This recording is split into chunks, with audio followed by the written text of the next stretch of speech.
Next topic हम लोग start करने वाले हैं electrical circuits and Kirchhoff's laws. तो इसमें सबसे पहले थोड़ा सा आपको इलेक्ट्रिक सेल के बारे में हम बता देते हैं।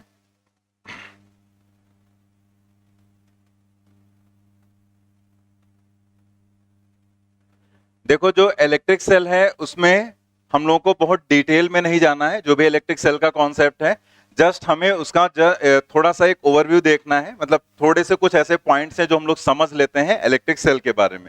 तो सबसे पहला पॉइंट कि जैसे हम लोगों को ये पता है इलेक्ट्रिक सेल क्या करता है, सेल के अंदर केमिकल होता है, ठीक है। तो एक तरह से वो केमिकल एनर्जी है और वो कन्वर्ट किस में होती है, इलेक्ट्रिकल एनर्जी में। तो एक पॉइंट तो ये है कि जो इलेक्ट्रिक सेल होता है वो केमिकल एनर्जी को कन्वर्ट करता है इलेक्ट्रिकल एनर्जी में। दूसरा पॉइंट क्या है कि जो सेल है वो सोर्स होता है एनर्जी का, चार्ज का सोर्स नहीं होता है। मतलब ऐसा नहीं कि उसमें जो कहीं से हम उसके अंदर हमने कोई चार्ज स्टोर कर दिया है और अगर हम किसी सेल को इस तरीके से किसी भी कंडक्टर से ऐसे कनेक्ट करें तो वो इस कंडक्टर को चार्ज कर देगा, ऐसा नहीं। उसका प्रोसीजर अलग होता है जो हम लोग पहले से जानते हैं। तो जस्ट यहां पर क्या है, ये सोर्स है एनर्जी का। तो ये एक तरह से इसके अंदर के जो फ्री चार्ज कैरियर्स हैं उसको एक एनर्जी देता है मूव करने के लिए। तो ये सोर्स होता है एनर्जी का, ना कि चार्ज का। तो यहां पर दोनों पॉइंट हम लोग पढ़ लेते हैं। It is a device which converts chemical energy into electrical energy and maintains the flow of charge in a circuit. A cell or a battery is a source of energy and not a charge.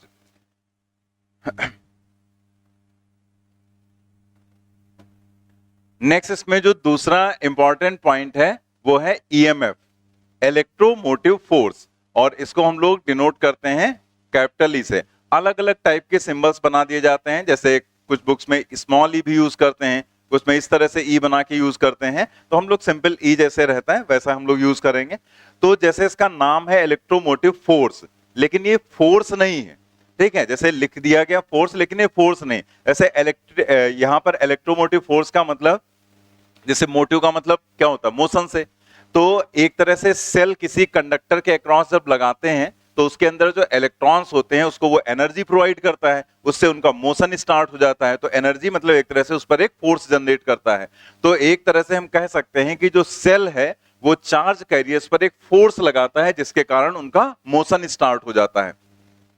तो ये बिल्कुल starting में नाम दिया गया था electromotive force, लेकिन इसको फिर कभी चेंज नहीं किया गया, जैसा था वो वैसा ही चलता है इलेक्ट्रोमोटिव फोर्स। ये फोर्स नहीं है बल्कि ये है क्या, पोटेंशियल डिफरेंस। मतलब ये जैसे हम लोग वी पढ़ते हैं ना, पोटेंशियल डिफरेंस, ये वही चीज है, पोटेंशियल डिफरेंस ही है। लेकिन इसे अलग तरह से एक नाम दे दिया गया इलेक्ट्रोमोटिव फोर्स, क्योंकि ये जो है, जैसे सेल जब हम रिप्रेजेंट करेंगे कहीं पर, तो इसके अक्रॉस जो वी होगा वही एक तरह से ई है। लेकिन ये हमेशा नहीं होता है क्योंकि इसमें इंटरनल रेजिस्टेंस आ जाता है।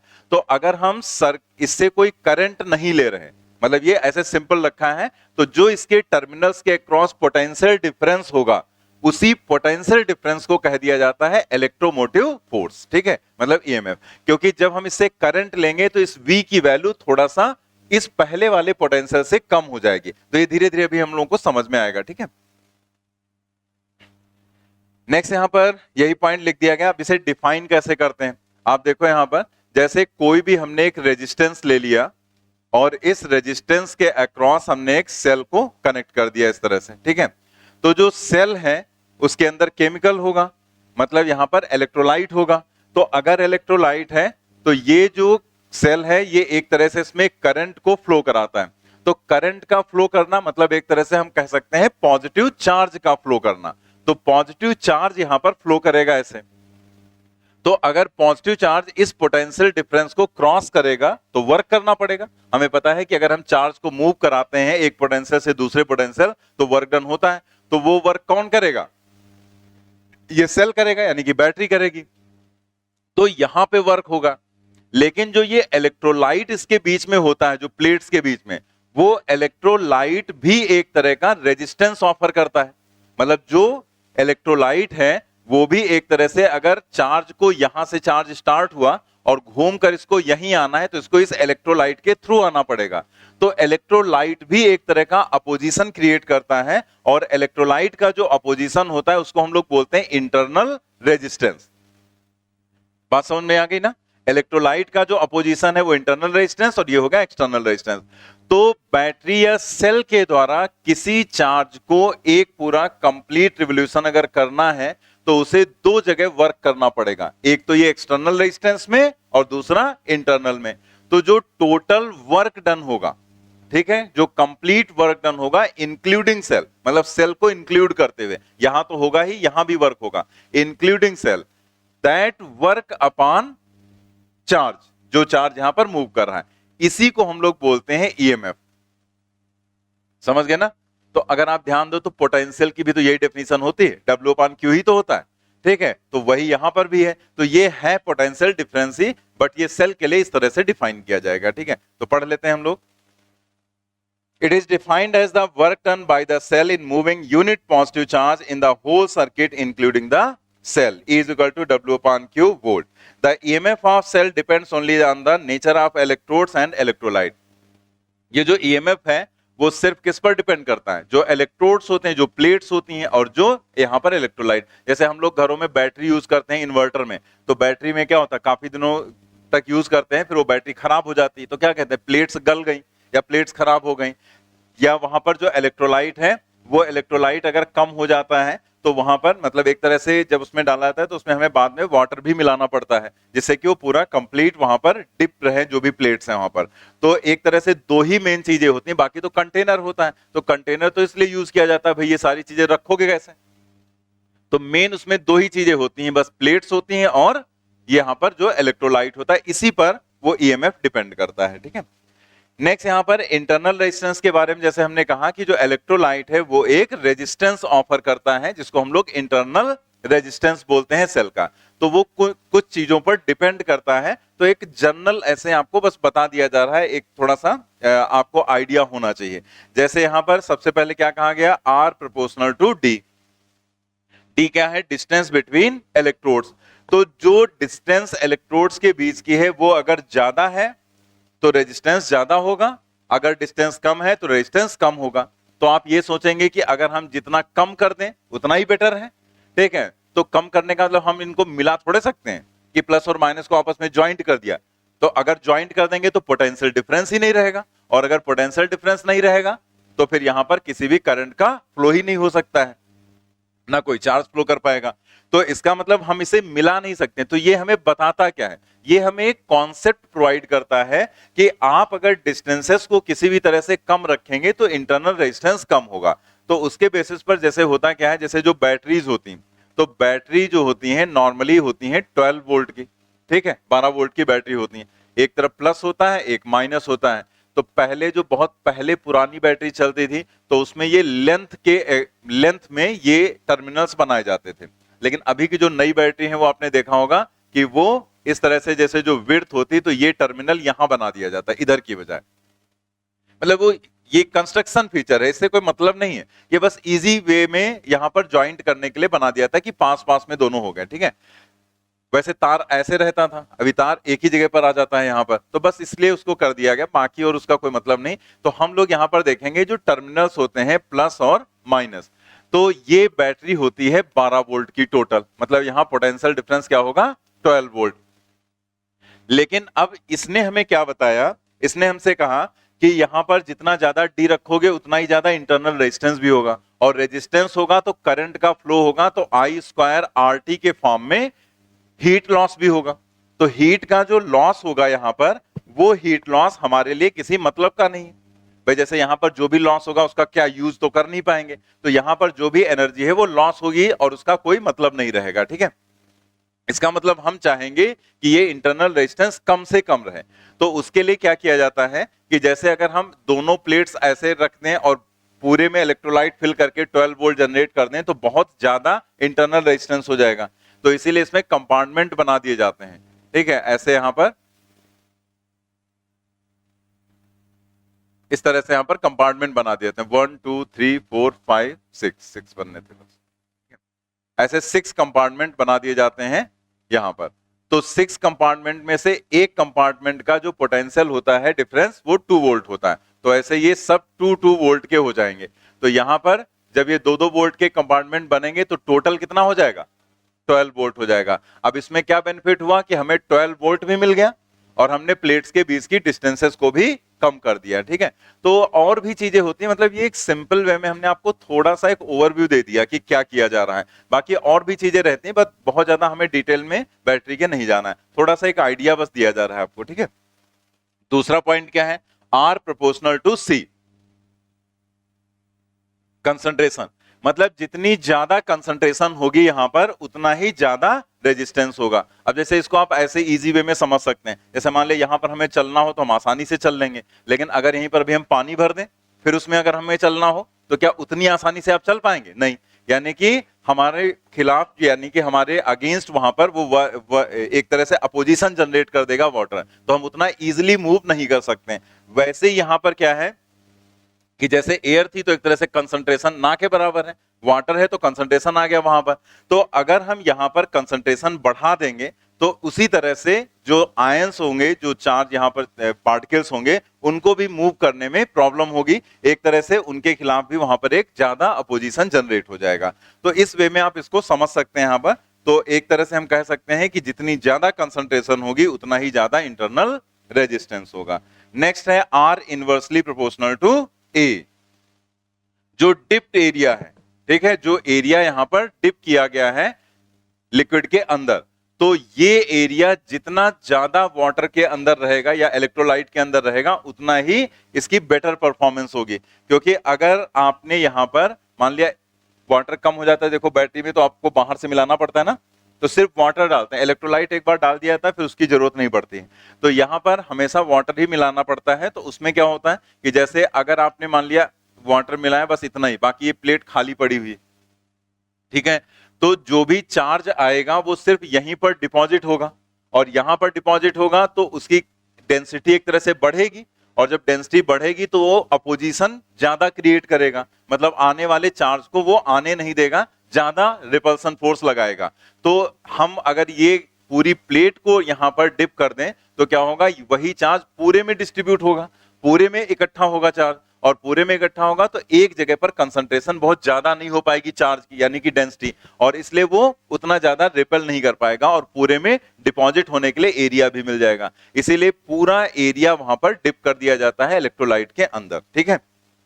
इसीलिए जब पानी खत्म हो जाता है तो तुरंत आप उसको भर देते हैं ऊपर तक, जिससे कि उसकी प्रॉपर वर्किंग होती रहे। क्योंकि अगर रेजिस्टेंस बढ़ गया यहां पर तो फिर हीटिंग बढ़ जाएगी, और हीटिंग बढ़ने से बैटरी ब्लास्ट हो सकती है।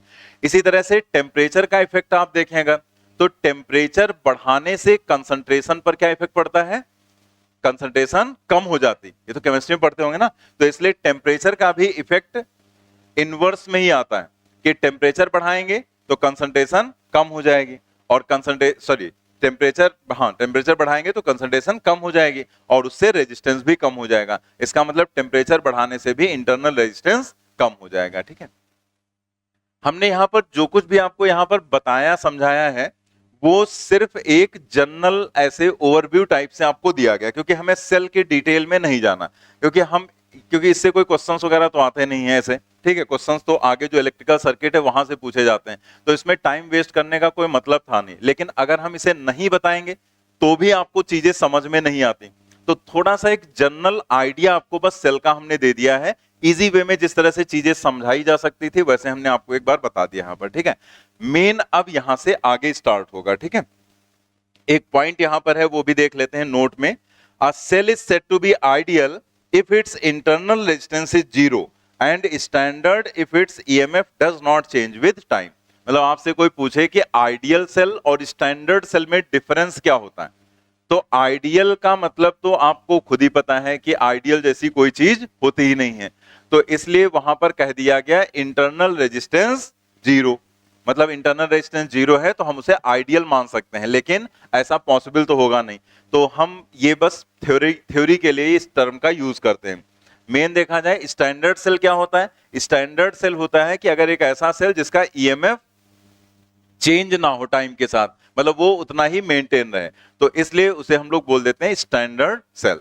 तो दोनों में डिफरेंस आपको पता होना चाहिए कि आइडियल स्टैंडर्ड का मतलब क्या है, ठीक है। ये एनसीईआरटी में दिया गया था तो मैंने डाल दिया ऐसे लाइन, बाकी ऐसा कोई यहां पर आगे इसका यूज नहीं होना है।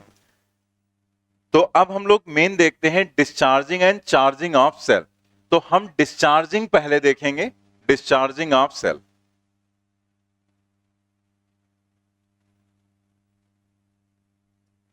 डिस्चार्जिंग ऑफ सेल यही सबसे मेन है और इसी का काफी ज्यादा यूज भी करना रहता है हमें।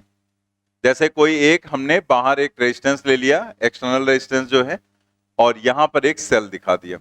सेल जो है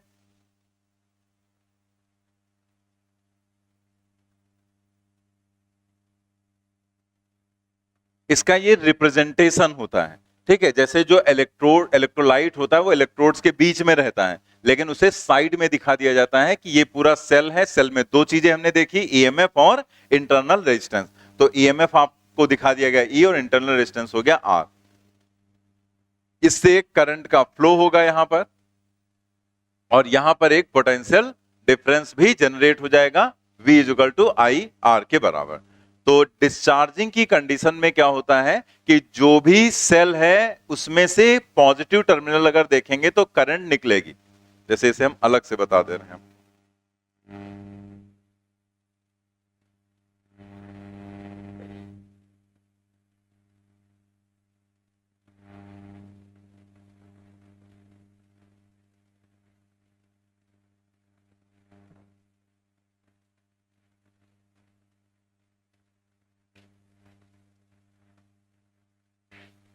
जैसे दोनों सेल हैं, तो अगर हमें किसी सेल में दिखाना है डिस्चार्जिंग, या कोई सेल डिस्चार्ज हो रहा है तो आप कैसे पहचानेंगे, और कोई सेल अगर चार्ज हो रहा है तो आप कैसे पहचानेंगे। तो दोनों में कैसे पहचानते हैं, अगर यहां से करंट इसके पॉजिटिव टर्मिनल से अगर करंट बाहर निकल रही है तो वो डिस्चार्जिंग होगा, और अगर करंट पॉजिटिव टर्मिनल में एंटर करे, नेगेटिव से नहीं, मतलब नेगेटिव में उल्टा हो जाएगा। तो एक ही चीज याद रखो, पॉजिटिव से बाहर निकलेगी तो नेगेटिव में एंटर करेगी ना। तो आप सिर्फ पॉजिटिव वाला याद रखो कि पॉजिटिव से अगर करंट बाहर निकल रही है तो डिस्चार्जिंग, पॉजिटिव में अगर करंट एंटर कर रही है तो चार्जिंग हो जाएगी, ठीक है। तो हम लोग यहां पर देखने जा रहे हैं चार्जिंग, डिस्चार्जिंग ऑफ सेल। देखो क्या लिखा गया, current is drawn from the cell. तो जब डिस्चार्ज होगा तो करंट उसमें से हम ले रहे होंगे। भाई जैसे इन्वर्टर बैटरी का कॉन्सेप्ट आप सभी को पता ही है। जैसे जब लाइट नहीं आ रही होती है तो जो भी फैन वगैरह सब चलते हैं वो कैसे चलते हैं, बैटरी से। और हम लोग क्या कहते हैं, बैटरी डिस्चार्ज हो रही, तो बैटरी से करंट फ्लो करती है ना, और बैटरी डिस्चार्ज होने लगती है। तो करंट बैटरी से बाहर निकल रही है तो डिस्चार्जिंग हो गई। लेकिन जब लाइट आ जाती है तो सारे फैन ट्यूबलाइट वगैरह लाइट से चलने लगते हैं, और उस कंडीशन में क्या होता है, करंट बैटरी में एंटर करती है और बैटरी चार्ज होने लगती है, ठीक है। तो अगर एंटर करेगी चार्जिंग, और अगर बाहर निकल रही है पॉजिटिव टर्मिनल से तो डिस्चार्जिंग की कंडीशन। हम लोग यहां पर देखने जा रहे हैं डिस्चार्जिंग मतलब current is drawn from the cell. यहां पे जैसे हम लोगों ने पढ़ा ओम्स लॉ में I equal to V by R, तो बिल्कुल उसी तरह से यहां पर हम एक और फॉर्मूला ऐसे यूज करते हैं। फॉर्मूला क्या, वो वही चीज है, बस उसको लिखने का तरीका अलग है। वो होता है current is equal to total EMF divided by total resistance. Total EMF divided by total resistance, ठीक है। तो यहां पर जो टोटल ईएमएफ है वो कितना है, ई, और रेजिस्टेंस दोनों सीरीज में है, एक के बाद एक। वजह से हम पॉजिटिव से चले, पहले ये रेजिस्टेंस पढ़ा और फिर ये रेजिस्टेंस पढ़ा, तो टोटल रेजिस्टेंस क्या हो जाएगा, आर प्लस आर, ठीक है। तो यह ऐसे लिख देते हैं, it implies that I is equal to E divided by R plus R. Note करेंगे इसे, this is equation 1।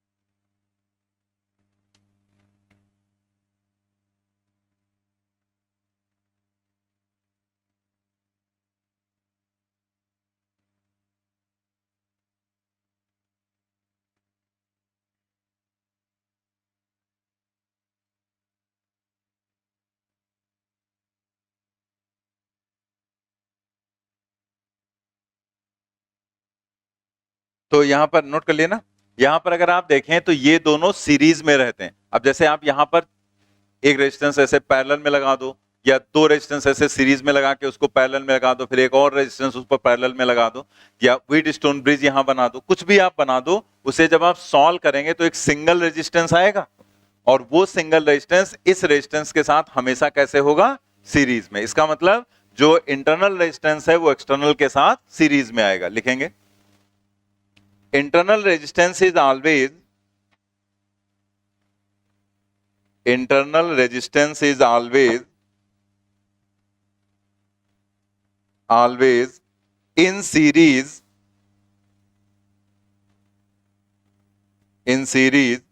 with net external resistance.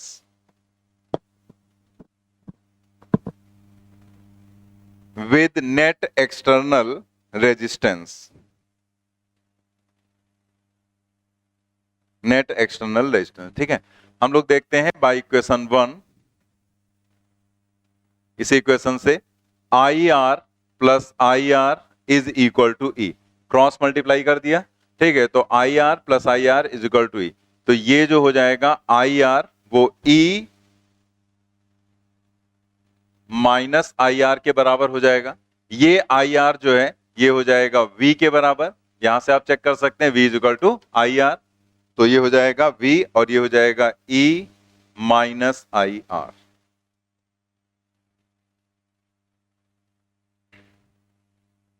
V is equal to E minus I are.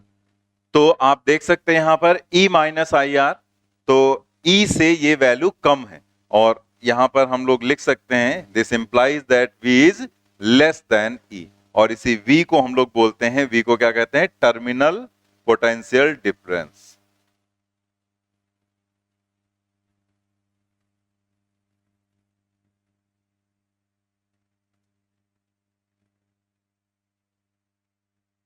Terminal potential difference.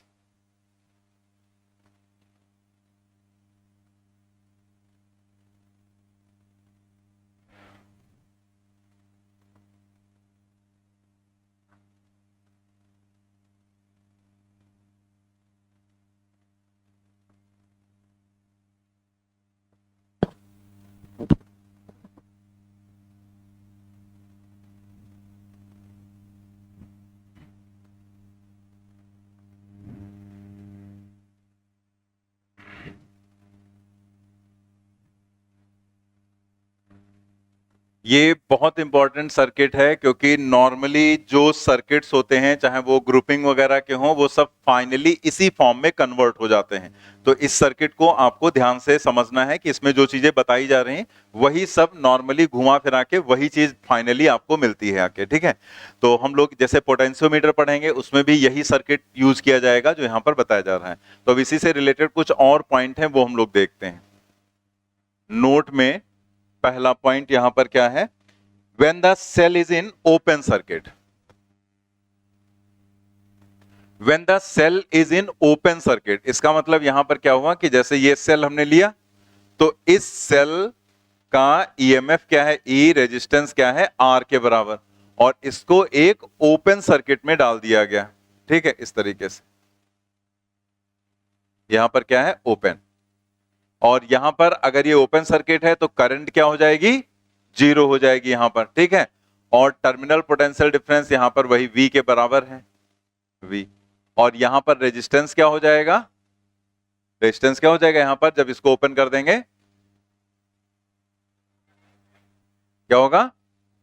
Infinite. कुछ लोगों को ये लगने लगता है zero हो जाएगा। ठीक है, तो जीरो रेजिस्टेंस नहीं होगा। अगर आपके मन में आया था कि जीरो रेजिस्टेंस हो जाएगा, तो जीरो नहीं होगा। जीरो रेजिस्टेंस का जैसे आपको लगता है हटा दिया गया तो जीरो हो गया, हटाने से जीरो नहीं होता, हटा दिया गया, ओपन कर दिया गया तो रेजिस्टेंस इनफाइनाइट। क्योंकि अगर जीरो रेजिस्टेंस है तो क्या हो जाएगा? इनफाइनाइट कंडक्टिविटी हो जाएगी। ठीक है, तब तो कंडक्टिविटी इनफाइनाइट हो जाएगी। जीरो रेजिस्टेंस का मतलब कोई अपोजिशन ही नहीं, तब तो करंट बड़े आराम से फ्लो करेगी। लेकिन क्या करंट फ्लो करेगी? नहीं। इसका मतलब करंट जब फ्लो ही नहीं कर रही है तो रेजिस्टेंस क्या होगा? इनफाइनाइट।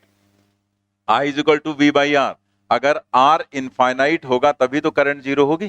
ठीक है, तो इस तरीके से यहां पर करंट जीरो रहेगी और रेजिस्टेंस क्या रहेगा? ओपन में इनफाइनाइट। अब जरा इसी इक्वेशन से देखते हैं रिजल्ट क्या है। V is equal to E minus I R, ठीक है। तो करंट तो है जीरो, तो ये टर्म हो जाएगा zero, that is V is equal to E के बराबर। यानी कि कभी अगर आपसे कह दिया जाए कि यहां पर इनफाइनाइट रेजिस्टेंस हमने कनेक्ट कर दिया है, तो इनफाइनाइट का मतलब आपको समझ में आ जाना चाहिए कि एक तरह से वो ओपन है। कह दिया गया इनफाइनाइट, तो हम ये मान सकते हैं कि यहां पर इनफाइनाइट है, रेजिस्टेंस मतलब बहुत बड़ा है, यानी कि बिल्कुल ओपन सर्किट जैसा वो बिहेव करेगा। उस समय करंट जीरो होगी और जो टर्मिनल पोटेंशियल डिफरेंस होगा वो ईएमएफ के बराबर हो जाएगा, V इज इक्वल टू। ये सब यूज किया जाता है क्वेश्चंस में, इसीलिए पॉइंट्स आपको बताए जा रहे हैं और इनको आपको याद रखना पड़ेगा।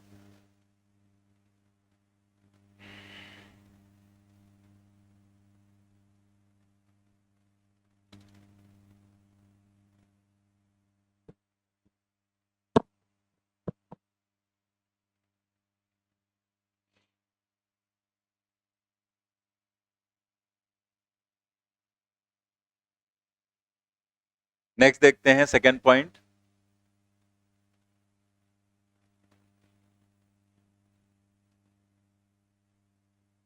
डायग्राम बना लेना साइड में, ठीक है।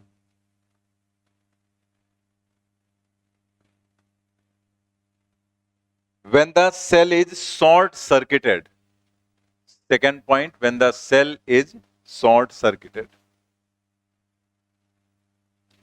देखो जब इसे शॉर्ट सर्किट करेंगे तो यहां पर शॉर्ट सर्किट का मतलब क्या होता है, डायरेक्ट कनेक्ट कर देना।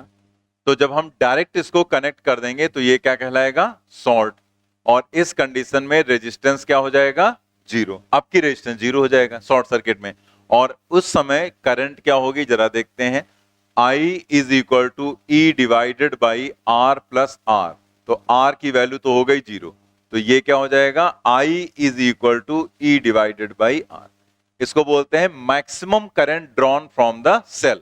मतलब सेल से अगर आप मैक्सिमम करंट देखें तो इतनी आप करंट ड्रॉ कर सकते हैं यहां पर सेल से, ठीक है। लेकिन अगर आपने यहां रेजिस्टेंस लगा दिया तो करंट को मैक्सिमम होने के लिए कंडीशन डिफर कर जाएगी, वो हम लोग आगे पढ़ेंगे। तो अगर हम यहां कोई रेजिस्टेंस नहीं लगाते हैं तो जो करंट होती है वो मैक्सिमम करंट ड्रॉन वो कितनी होती है, ई डिवाइडेड बाय आर। मतलब कुछ आपने लगाया नहीं तो इस करंट का यहां पर तो कोई यूज हो नहीं रहा, मतलब ना तो आप यहां पर कोई बल्ब लगा रहे हैं ना कोई मोटर लगा रहे हैं, कुछ नहीं, जस्ट आपने दोनों सेल जो थे उनके पॉजिटिव नेगेटिव टर्मिनल को आपस में कनेक्ट कर दिया, तो जो मैक्सिमम करंट होगी वो V बाई आर ही तो हो जाएगी, E डिवाइडेड बाई आर। तो इस पर एक क्वेश्चन दिया गया है एनसीईआरटी में, तो वो मैंने दे भी रखा है कि maximum current drawn from the cell अगर आपसे पूछा जाए तो सीधे सीधे E बाई आर कर देंगे आप, ठीक है।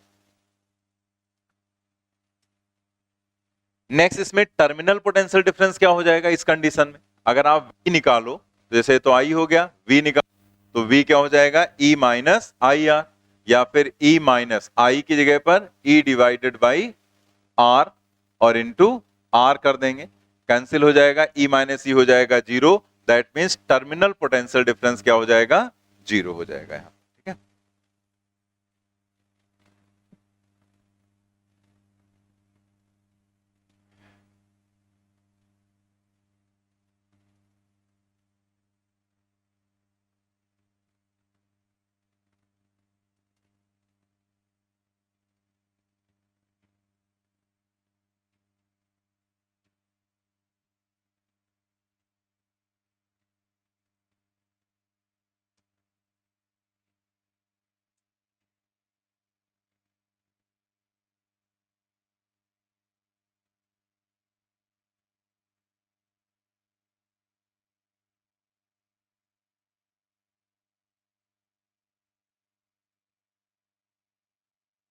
नेक्स्ट हम लोग देखते हैं तीसरा point, relation between R and R।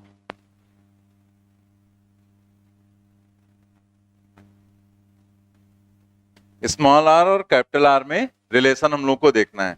तो हमारे पास जो यहां पर करंट का फॉर्मूला है वो क्या है, I is equal to E divided by R plus R. और चूंकि V जो है वो आई आर के बराबर है तो हम यहां से लिख सकते हैं I is equal to V divided by R, ठीक है।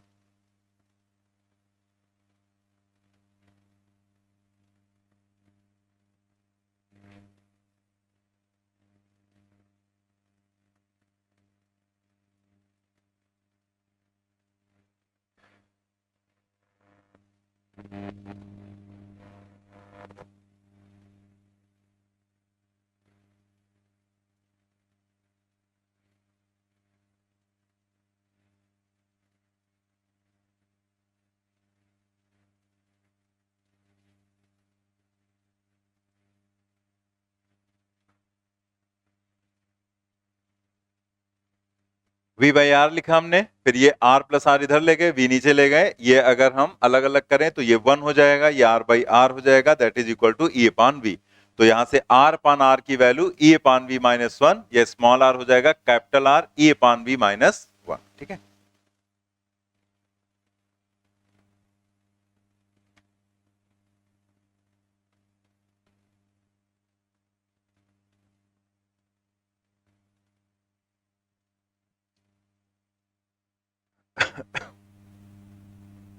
ये जो सेल से रिलेटेड ये जो 3 नोट में पॉइंट आपको लिखवाए गए हैं, ये तीनों पॉइंट बहुत इंपॉर्टेंट है। तीनों को आप ध्यान रखना, तीनों क्वेश्चंस में आपको बताएंगे भी कैसे आप उनको यूज करेंगे और आगे भी इनकी जरूरत पड़ेगी। जैसे पोटेंशियोमीटर में जब हम लोग इंटरनल रेजिस्टेंस किसी सेल का निकालते हैं बाय यूजिंग पोटेंशियोमीटर, तो उसमें इसी फॉर्मूले का यूज करना पड़ता है।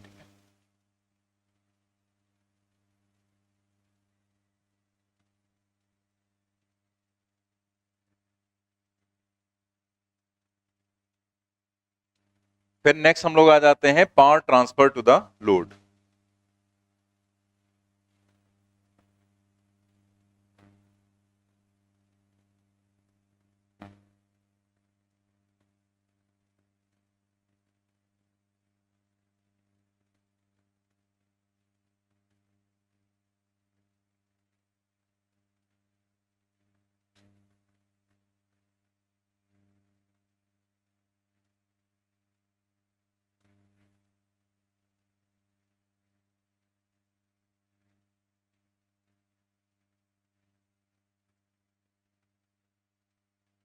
पिछले टॉपिक में हम लोगों ने पढ़ाई लिया था कि पावर का मतलब क्या है, आई स्क्वायर आर। तो यही वाला डायग्राम वहां पर बना हुआ है, इसको हम लोग बोल देते हैं लोड रेजिस्टेंस। लोड रेजिस्टेंस का मतलब जिसको हमें पावर देना है। ठीक है, अब जैसे आप बल्ब लगा दिया तो बल्ब का जो रेजिस्टेंस हो जाएगा उसको लोड कह देंगे हम, लोड रेजिस्टेंस। अगर हमने एक मोटर लगा दिया तो उस मोटर को हम कह देंगे लोड रेजिस्टेंस, तो मोटर के रेजिस्टेंस को। तो यहां पर जो भी एक्सटर्नल, जिसमें उस पावर को हमें यूज करना है, उस सेल को यूज करना है, तो जो एक्सटर्नल सोर्स यानी कि जो रेजिस्टेंस लगाया जाएगा उसको नाम दे दिया जाता है लोड रेजिस्टेंस। ठीक है, तो आप यहां पर जैसे इसमें पावर देखेंगे तो पावर के लिए कुछ और फॉर्मूला थोड़े रहेगा, वही रहेगा आई स्क्वायर आर। करंट आई है और रेजिस्टेंस क्या है, आर। तो लिखेंगे यहां पर power transfer to the load, power transfer to the load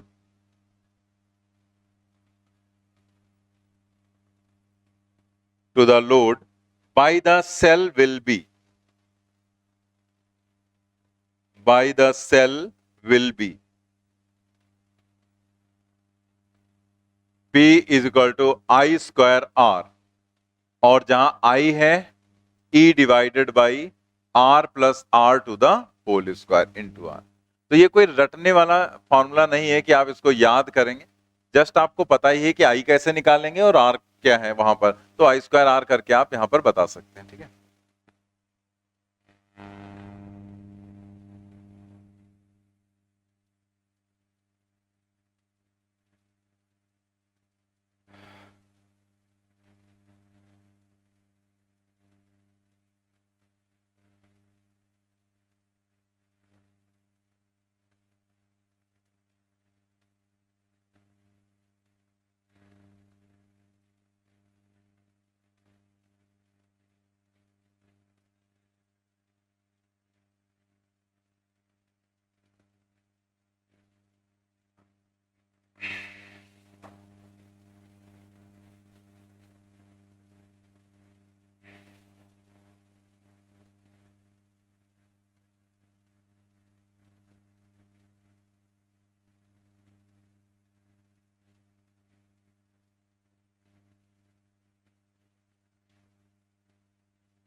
इसी में आपको बताया जा रहा है मैक्सिमम पावर ट्रांसफर। जैसे सिर्फ पावर ट्रांसफर पूछा गया तो आई स्क्वायर आर जो भी है लगा दिया, लेकिन अगर वो ये जानना चाह रहा है कि हम इसे पावर ट्रांसफर करना चाह रहे हैं लेकिन हम मैक्सिमम पावर ट्रांसफर करना चाह रहे हैं, तो उसके लिए क्या कंडीशन होनी चाहिए।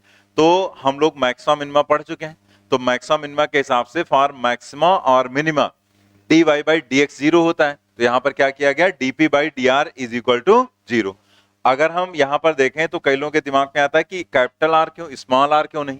ठीक है, तो स्मॉल आर इसलिए नहीं क्योंकि हमें एक सेल दिया गया है, आपसे कहा गया आपको इस सेल से मैक्सिमम पावर खींचनी है, तो आप क्या करेंगे यहां पर, तो हम इस आर को बदल बदल कर देखेंगे, ठीक है, चेंज करके।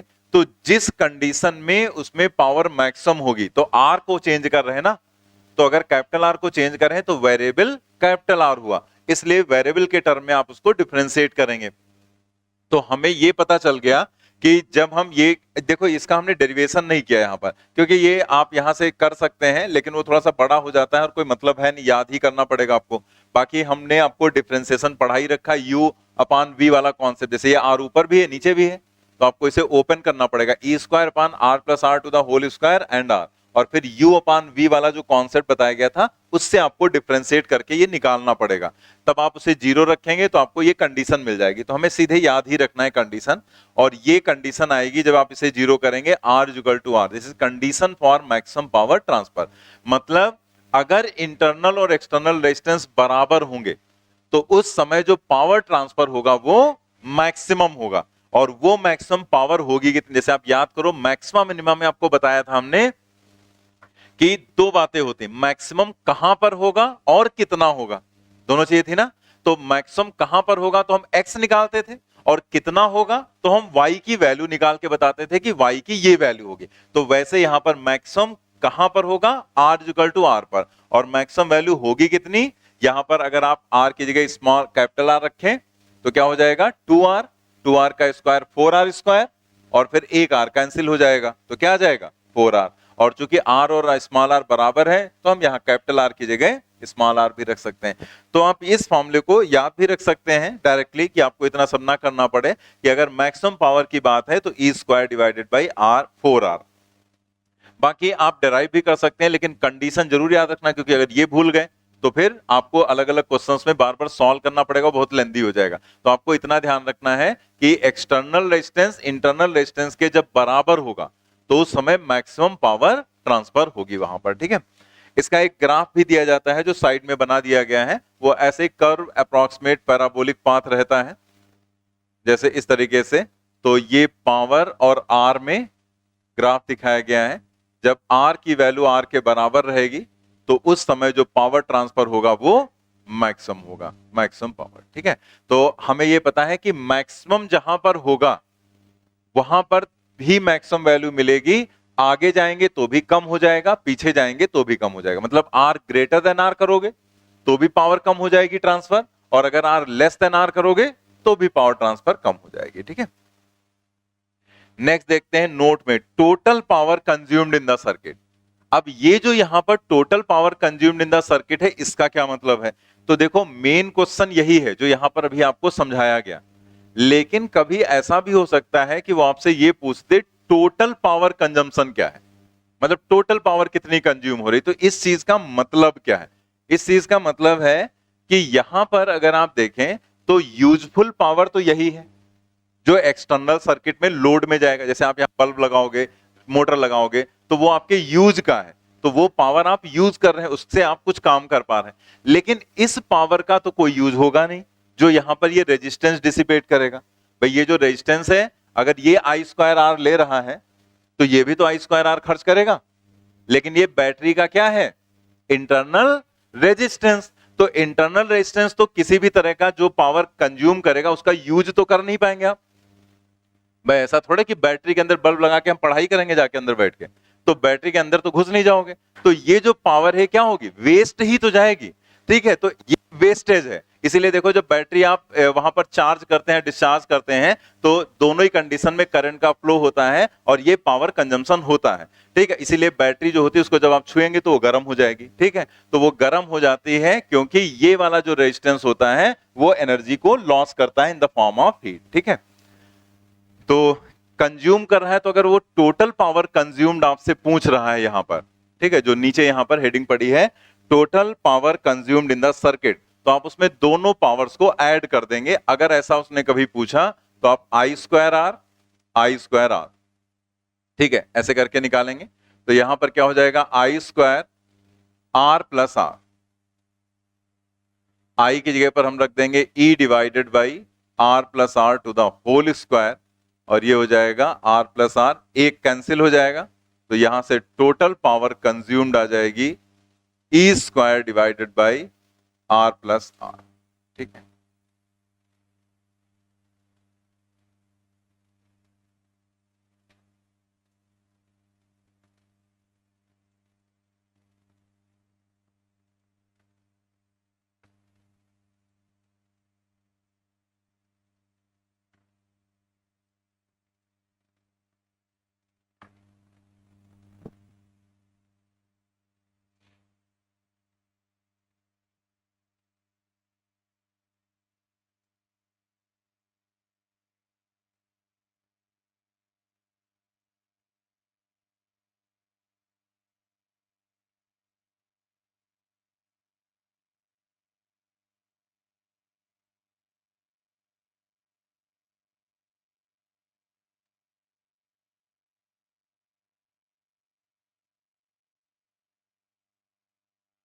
नेक्स्ट हम लोग देखते हैं चार्जिंग ऑफ अ सेल।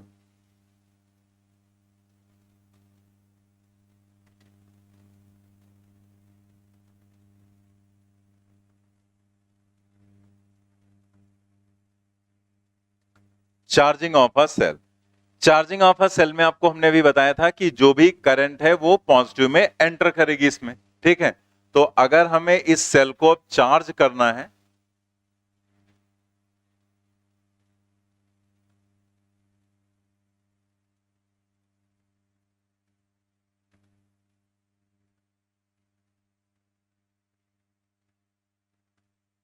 ठीक है, तो यहां पर एक सोर्स लगाया गया जो चार्जिंग सोर्स है,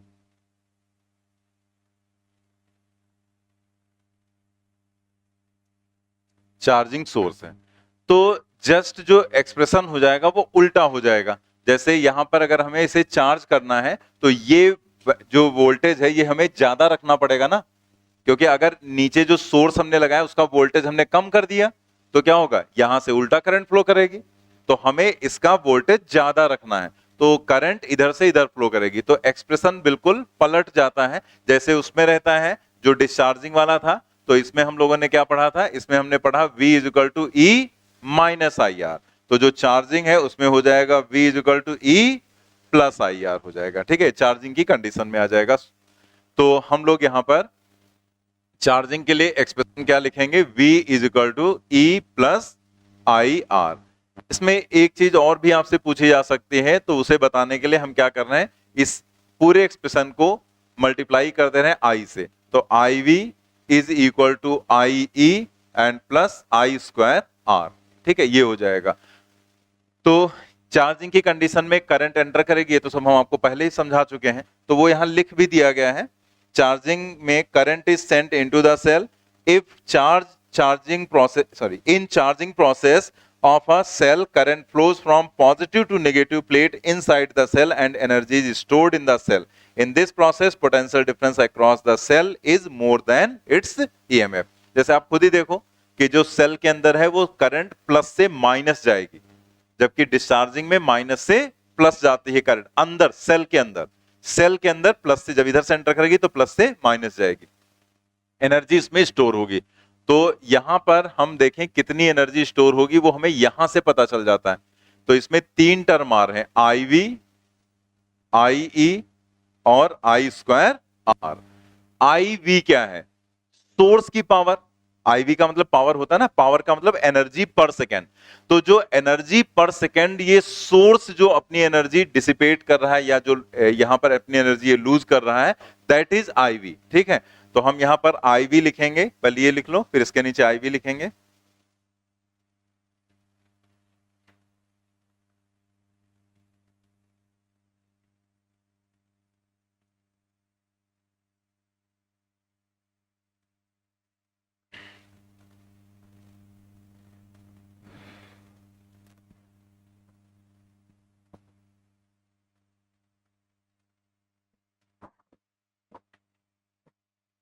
IV लिखेंगे और IV के आगे लिखेंगे यहां पर पावर या एनर्जी पर सेकेंड, पावर या energy per second given by the charging source, given by the charging source, given by the charging source. ऐसे फिर यहां पर IE के आगे लिख लेंगे। IE क्या है? जो सेल में एनर्जी स्टोर होगी, ठीक है। तो एनर्जी या पावर, पावर का मतलब एनर्जी पर सेकेंड, कितनी एनर्जी पर सेकेंड स्टोर होगी, पावर या फिर energy per second stored in the cell, stored in the cell.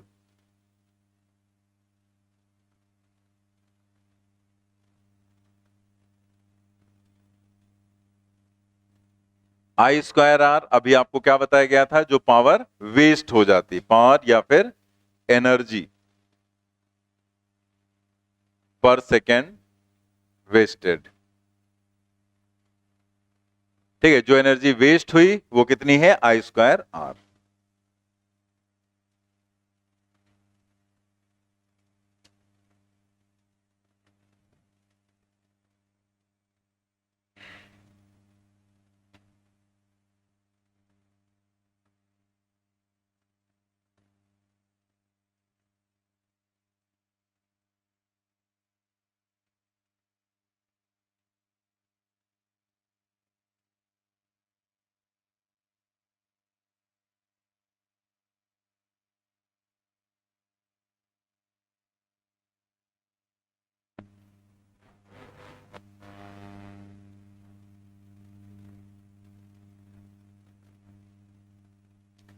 Next हम लोग यहां पर देखते हैं grouping of cells, that is mix grouping. तो हम लोग सबसे पहले मिक्स पढ़ेंगे। जैसे नॉर्मली बुक्स में देखेंगे तो पहले सीरीज, फिर वहां पर पैरेलल और फिर देन मिक्स्ड ग्रुपिंग। तो हम यहाँ मिक्स्ड ग्रुपिंग पहले पढ़ेंगे और फिर हम सीरीज और पैरेलल देख लेंगे। तो जब ये हम समझ जाएंगे तो हमें सीरीज पैरेलल को करने की जरूरत ही नहीं पड़ेगी। आप ऐसे ही अपने आराम से इसी के बेसिस पर कर सकते हैं, ठीक है। इसीलिए हम पहले मिक्स ग्रुपिंग आपको बता रहे हैं। तो उसके लिए डायग्राम यहां पर दिखाया गया है, उसे हम एक बार समझा देते हैं यहां पर बना के।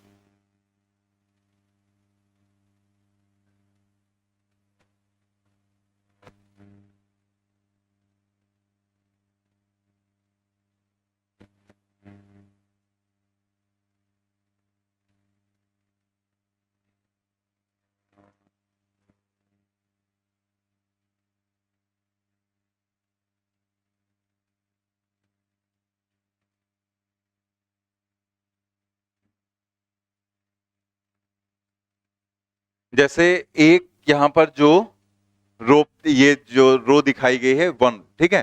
तो इसमें टोटल नंबर ऑफ जो सेल्स हैं वो n है, n सेल्स यहां पर हैं, ठीक है। और जितने यहां पर नंबर ऑफ रो हैं वो क्या है? m के बराबर हमने मान लिया, m रोज, ठीक है। m रो है और एक रो में कितने सेल्स हैं? n नंबर ऑफ सेल्स हैं। तो अगर हम इस पूरे को सॉल्व करें और इसमें सभी सेल बराबर ईएमएफ के ही रखे जाते हैं जिससे कि उसकी एफिशिएंसी अच्छी रहेगी। क्योंकि अगर आपने मान लिया ये एक लाइन में तो अलग अलग सेल, ये सेम सेल लगा दिए, दूसरे में मान लिया कम वोल्टेज वाले सेल हैं, ठीक है। तो क्या होगा? ये वाले सेल चार्ज होना स्टार्ट हो जाएंगे और जब सब बराबर रहेंगे तो सब एक ही तरह से डोमिनेट करेंगे, तो सब मिलकर एक करंट फ्लो कराएंगे और वो करंट किसको मिलेगी? लोड रेजिस्टेंस को। तो हमारा पर्पस क्या है? हम जैसे बैटरी, एक बैटरी की बजाय जैसे 4 बैटरी लगाते हैं इन्वर्टर में, जो बड़े इन्वर्टर्स होते हैं 4 बैटरी लगा रहे हैं, 6 बैटरी वाले इन्वर्टर्स होते हैं। तो नॉर्मली घरों में सिंगल बैटरी का होता है, लेकिन अभी यहां पर जैसे जो यूज किया जा रहा है, जो यहाँ इंस्टीट्यूट में, इसमें आप देखें 6 बैटरी और 4 बैटरी वाला इन्वर्टर है। तो 6 बैटरी या 4 बैटरी अगर आप यूज करेंगे तो वहां पर क्या होगा? आप ये थोड़े चाहेंगे कि एक बैटरी दूसरी बैटरी को चार्ज करने लगे, ठीक है। उससे क्या मतलब है? हमें चार्जिंग तो बाहर से चाहिए, लेकिन हम जब उसका यूज करें तो सभी बैटरी मिलकर यहां पे जितने इक्विपमेंट्स है उसको पावर दें। तो हम सभी के ईएमएफ को सेम रखेंगे, जिससे क्या रहे? सब एक जैसा डोमिनेट करेंगे तो सब मिलकर इस रेजिस्टेंस को करंट प्रोवाइड करेंगे या एक्सटर्नल जो भी चीजें आपने लगा रखी है उनको। तो हम यहां पर सभी सेल्स एक ही जैसे रखेंगे। डिसिमिलर सेल का भी कॉन्सेप्ट होता है, एनसीईआरटी में दिया गया, हम पढ़ेंगे भी आगे, ठीक है। लेकिन यहां पर जो हम लोग मेन ग्रुपिंग पढ़ते हैं उसमें सब एक जैसे सेल्स रहते हैं, एक जैसे ईएमएफ वाले, ठीक है। अब इसका हम इक्विवेलेंट डायग्राम अगर बनाएं तो वो इक्विवेलेंट डायग्राम कैसे बनेगा? यहां पर ये तो एक्सटर्नल रेजिस्टेंस हो गया। अब जैसे यहां पर देखो, इसमें सभी सेल एक जैसे ईएमएफ के हैं और एन सेल लगाए गए, तो हमें पता है सीरीज में अगर वोल्टेज V1 V2 V3 होता है तो हम सीधे ऐड कर देते हैं ना, V1 plus V2 plus V3 and so on. तो एक तरह से यहां पर सभी सेल ऐड हो जाएंगे और सभी का इंटरनल रेजिस्टेंस ऐड हो जाएगा। तो एन नंबर ऑफ सेल है और सभी का ईएमएफ सेम है, तो यहां क्या हो जाएगा? एनई, और यहां क्या हो जाएगा? एनआर हो जाएगा, ठीक है, क्योंकि सीरीज में एन टाइम्स आर हो जाएगा। ऐसे ही सभी ब्रांच का हो जाएगा, इसमें भी वही हो जाएगा और इसमें भी वही हो जाएगा सेम।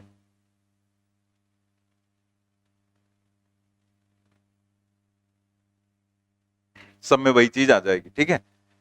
अब इसका एक और इक्विवेलेंट डायग्राम बनाते हैं। ये जो फाइनल इक्विवेलेंट डायग्राम है, इसमें आप देखो, अगर यहां पर ईएमएफ आप देखेंगे, जो फाइनल ईएमएफ है यहां पर, वो ईएमएफ क्या रहेगा? एनई के बराबर ही रहेगा। जैसे यहां पर है तो ये एम रो है ना, लेकिन हमें पता है पैरेलल में पोटेंशियल डिफरेंस चेंज नहीं होता है, चाहे जितने लगा दो। अगर यहां देखेंगे सब कहीं वी है तो फाइनल भी वी ही रहेगा। तो इसका मतलब ये जितने भी सेल हैं इनका जो नेट ईएमएफ आएगा वो एन ई ही आएगा, एन टाइम्स ई। लेकिन जो रेजिस्टेंस है वो N R divided by M आ जाएगा। कैसे? क्योंकि जब हम पैरेलल में रेजिस्टेंस लगाते हैं, पैरेलल में लगे ना, तो पैरेलल में अगर इक्वल वैल्यू के रेजिस्टेंस है तो R बाई एन होता है।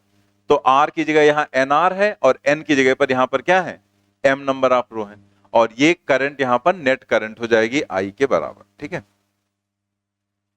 इस सर्किट को रखना है और इन सबको हम हटा दे रहे हैं, क्योंकि ये तो बस समझाने के लिए हमने बनाए थे, ये सब हटा दे रहे हैं यहां से।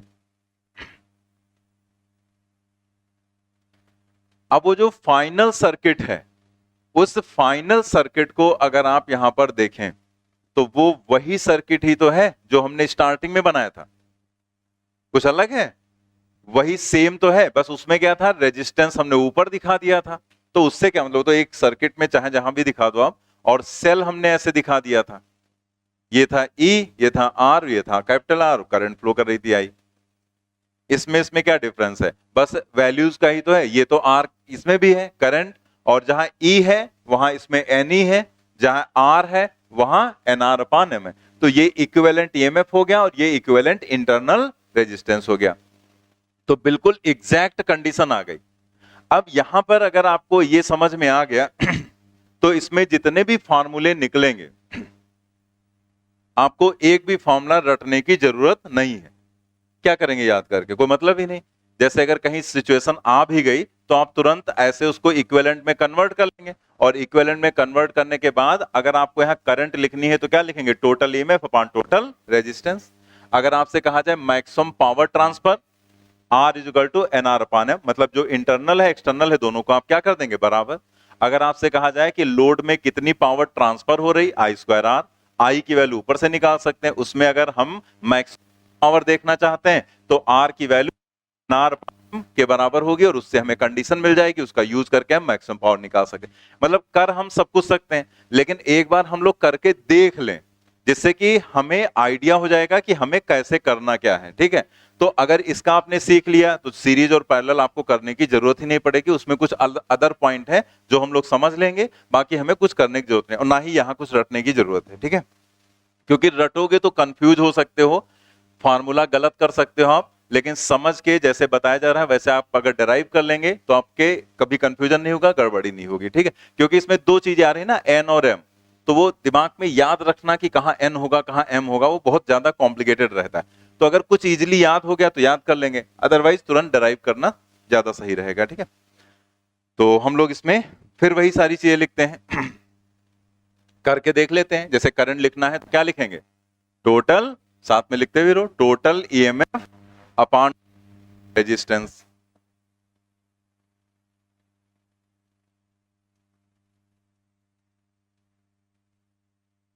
Total EMF upon total resistance, ठीक है। तो ये आ जाएगा यहाँ पर total EMF N E total resistance R plus N R divided by M.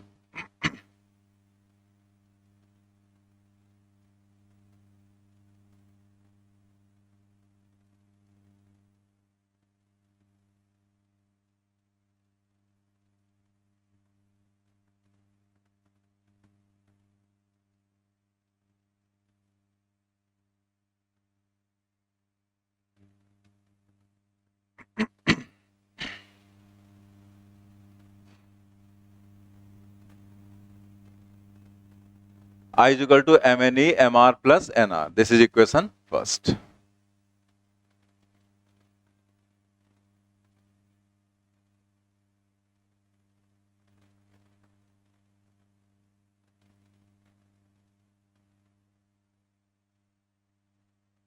देखो जो आपसे पहले बताया गया था कि maximum current drawn from the cell, ठीक है, मैक्सिमम करंट किसी सेल से कितनी ड्रॉ कर सकते हैं, तो उसमें हम ये रेजिस्टेंस नहीं लगाते हैं, डायरेक्ट कनेक्ट कर देते हैं, वो मैक्सिमम करंट ड्रॉन आपको पहले जो बताया गया था वो निकल आएगा, ठीक है।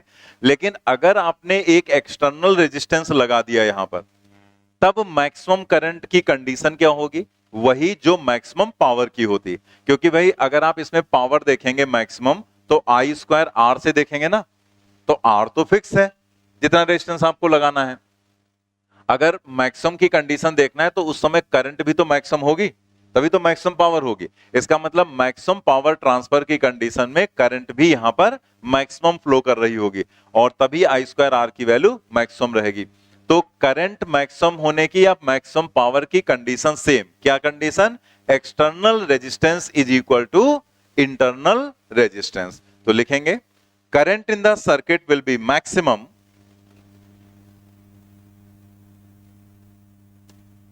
current in the circuit will be maximum when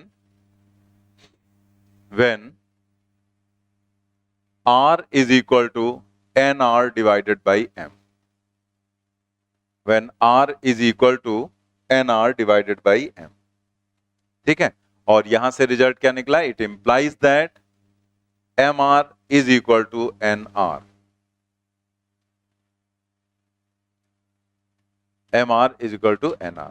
और इसी के आगे लिख लेंगे this is also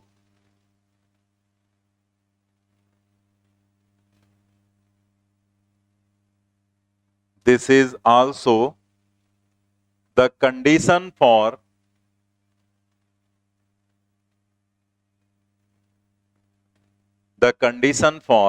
maximum power transfer. This is also the condition for maximum power transfer. ठीक है। अब हम लोग यहां पर मैक्सिमम करंट और मैक्सिमम पावर भी निकाल कर देख लेते हैं।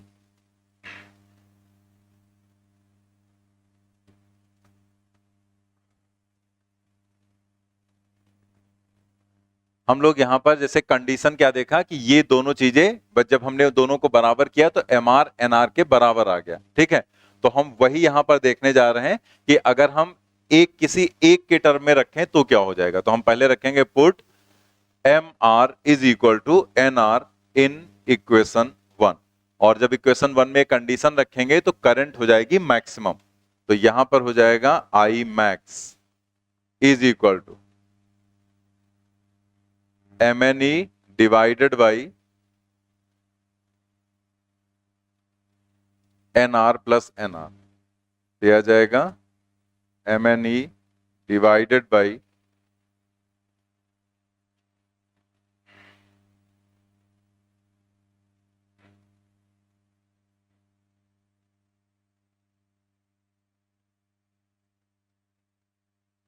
I max आ जाएगा ME divided by 2R। ऐसे उल्टा करके देख लेते हैं कि MR की जगह NR रखा तो NR की जगह MR रखकर चेक करते हैं क्या आएगा।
Next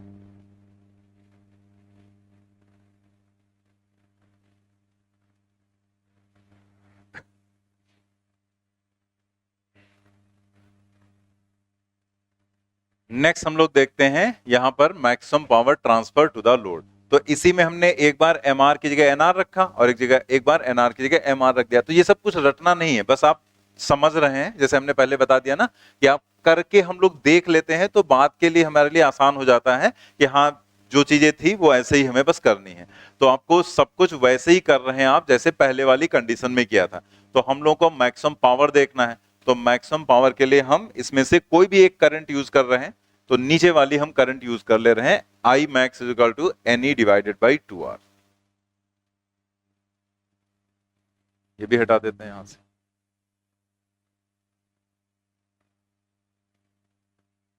P max is equal to I square R, मतलब I max square into R हो गया। आई मैक्स का मतलब N E divided by 2R to the whole square into are.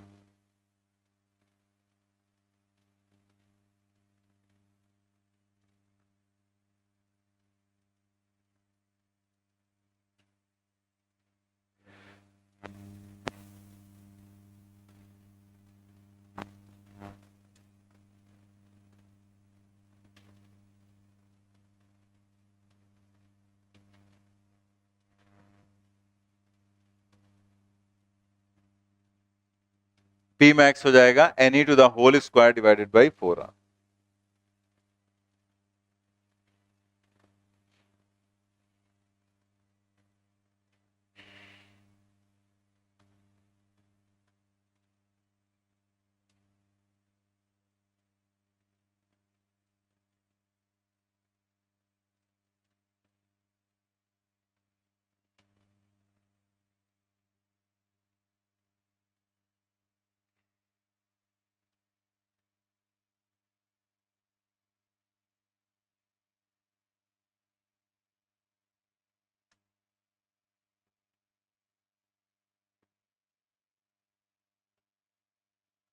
तो आप दूसरा वाला फॉर्मूला भी आई मैक्स का यूज कर सकते थे, लेकिन तब यहां पर ये एन के टर्म में नहीं आता, तब ये एम के टर्म में आएगा। तो वो रिलेशन कुछ अलग तरह की आपको दिखेगी, लेकिन वो दोनों रिलेशन रहेंगी सेम ही। तो यहां पर हमने इसलिए ऐसे किया क्योंकि जो हमने पहला सर्किट डायग्राम बताया था उसमें जो मैक्सिमम पावर थी वो कितनी थी, ई स्क्वायर बाई 4R, और यहां पर ई की जगह क्या है, एन ई। इसीलिए हमने एन के टर्म में इसको आपको बताया कि अगर आपको याद है तो आप डायरेक्टली भी, जैसे वो ई स्क्वायर बाई 4R याद है तो आप उसका यूज करते हुए N E square by 4R याद रख सकते हैं। लेकिन अगर इसको आपने स्मॉल आर और एम के टर्म में निकाला तो थोड़ा सा कॉम्प्लिकेटेड इक्वेशन बनेगी, मतलब बिल्कुल ऐसे सिंपल इक्वेशन नहीं बनेगी जैसे यहां पर बनी है। लेकिन दोनों में से कुछ भी कर सकते हैं आप, ठीक है। बाकी तो हमने आपको बता ही दिया कि डायग्राम आपने रिड्यूस करना सीख लिया, आपको कोई भी चीज चाहिए तुरंत आप अपने आप कैलकुलेट कर सकते हैं। मेन कंडीशन यही है कि मैक्सिमम पावर के लिए ये दोनों इंटरनल और एक्सटर्नल रेजिस्टेंस आपको बराबर करने हैं, ठीक है। हम लोग देखते हैं series combination and parallel combination.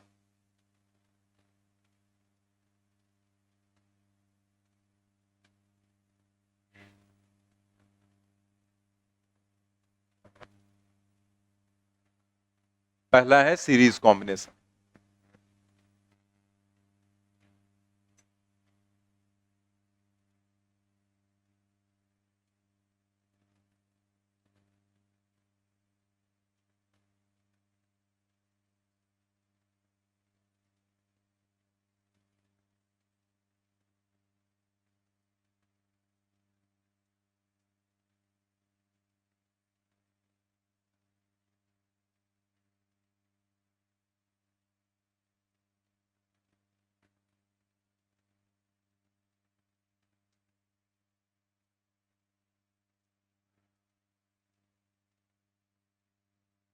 Series combination में यहां पर इस तरह से सेल्स लगाए गए हैं। तो अगर हम आपसे पूछें, जैसे ये सारे फॉर्मूले जैसे हमने पीछे निकाले मिक्स ग्रुपिंग के, वैसे आप यहां भी निकाल सकते हैं। तो अगर हम आपसे यहां पर पूछें कि बताओ नंबर ऑफ रो, मतलब एम की वैल्यू कितनी है, वन ही तो है, एक ही रो तो है, एक रो में सेल्स तो उतने ही लगे हैं, एन, ठीक है, एन सेल्स हैं, लेकिन नंबर ऑफ रो एक है। यानी कि जितने भी पीछे फार्मूले हमने निकाले सम में आप m की जगह पर 1 रख दो, आपको सारे फॉर्मूले सीरीज कॉम्बिनेशन के मिल जाएंगे। ठीक है, तो हमें ये रटना ही नहीं है, हम लोग वो मतलब आपको बता दिया गया, लेकिन याद करने की जरूरत नहीं है, क्योंकि आप इसका तुरंत इक्विवेलेंट डायग्राम बना लो, और इक्विवेलेंट डायग्राम बनाने की जरूरत नहीं, एनई और एनआर ही तो हो जाएगा भाई। इसका टोटल ईएमएफ, अगर आप इसका टोटल ईएमएफ देखेंगे तो वो एनई आ जाएगा और टोटल रेजिस्टेंस एनआर आ जाएगा।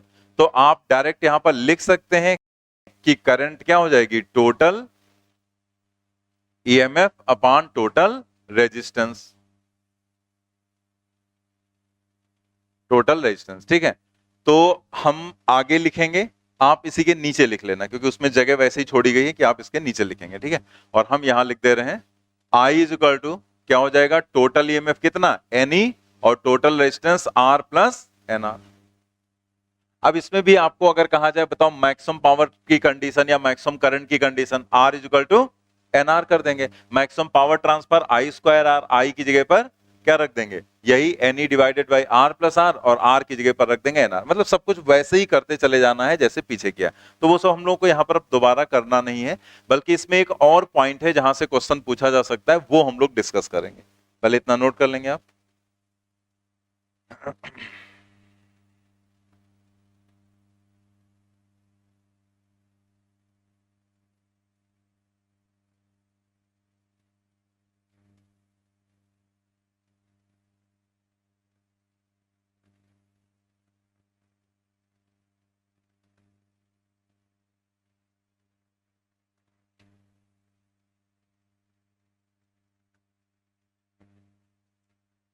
NR is very very less than R then, और N R is very very greater than R then. मतलब हम यहां देख रहे हैं कि जैसे इंटरनल रेजिस्टेंस अगर कम है, ठीक है, बहुत ही कम है, तो टोटल इंटरनल रेजिस्टेंस बहुत ही कम होगा यहां पर, तो इसका मतलब इंटरनल रेजिस्टेंस तो बिल्कुल ही नेग्लेजिबल होगा। तो अगर इंटरनल रेजिस्टेंस बहुत कम है तब क्या होगा, और अगर इंटरनल रेजिस्टेंस एक्सटर्नल की तुलना में बहुत ज्यादा है तब क्या होगा। तो हमें ये चीज पहले से पता है कि जो चीज बहुत कम होती है किसी की तुलना में, तो उसको हम उसके रेस्पेक्ट में इग्नोर कर सकते हैं। दैट मीन्स हम यहां पर इग्नोर करेंगे, देन इग्नोर एनआर, तो एनआर को आप इग्नोर कर दो। अब जरा देखो करंट क्या आएगी, I is equal to NE divided by n R, हटा दो तो क्या आ जाएगा, आर आ जाएगा, और ये इंप्लाई कर रहा है this is equal to N times E divided by R. ठीक है, अब देखते हैं ये है क्या। जैसे अगर हम आपसे कहें कि एक यहां पर सेल लगा हुआ है, सिर्फ एक cell, resistance R, internal resistance E I, और करंट, तो आप कहेंगे कि भाई आई इज इक्वल टू क्या होगा, E divided by R plus r. लेकिन अगर हम आपसे कह दें कि इंटरनल रेजिस्टेंस नेग्लेजिबल है, मतलब बिल्कुल स्मॉल है, तो ये तो जीरो आपने फिर कर दिया, तो जब ये जीरो कर दिया क्योंकि वो नेग्लेजिबल है तो जीरो कर दिया, तो फिर क्या आ जाएगा, मतलब अप्रोक्सीमेटली हम कह सकते हैं, चूंकि हमने नेग्लेक्ट किया है, एक्चुअल में जीरो नहीं, तो लगभग ई अपान आर ही तो करंट आएगी। और ई अपान आर करंट किसकी, एक सेल की करंट है, एक ही सेल की तो करंट है, एक ही सेल तो हमने लगाया यहां पर, तो इसका मतलब ये जो ई अपान आर है वो एक सेल की करंट है, और ये आ रहा है एन टाइम्स। इसका मतलब जितने ज्यादा सेल्स होंगे उतनी ज्यादा करंट आपको मिलेगी, तो नंबर ऑफ सेल्स बढ़ाते जाओ, करंट बढ़ती चली जाएगी। दैट मीन्स अगर आप ग्राफ देखेंगे एन और आई में, ठीक है, तो ये ग्राफ हो जाएगा ऐसे, नंबर ऑफ सेल्स बढ़ेंगे, करंट भी बढ़ती जाएगी।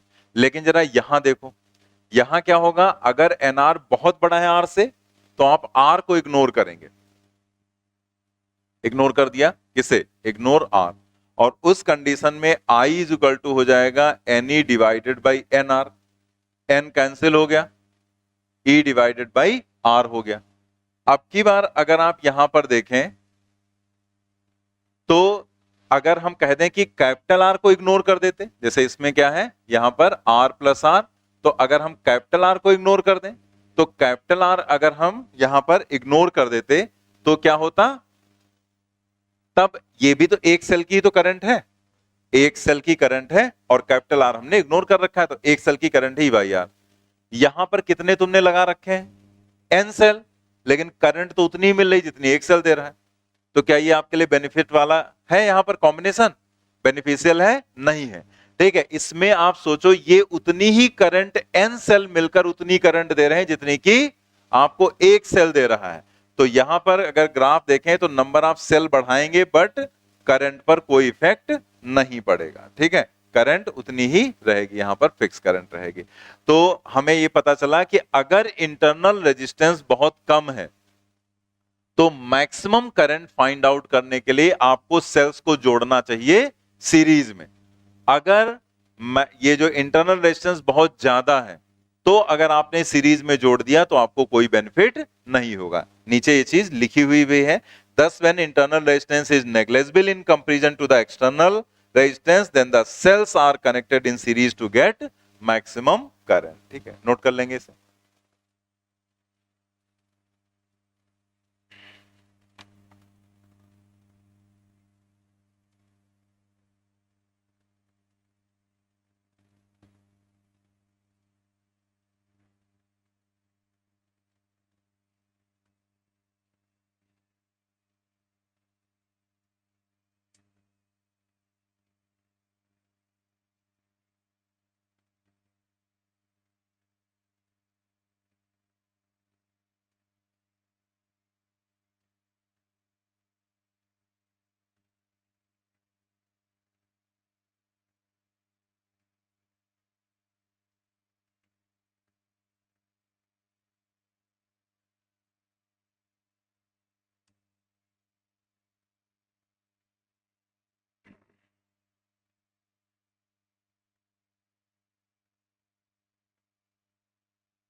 इसी तरह से हम लोग यहां पर पैरेलल कॉम्बिनेशन देखें तो इसमें जो नंबर ऑफ रो हैं वो तो m है, लेकिन n की वैल्यू यहां पर क्या है 1।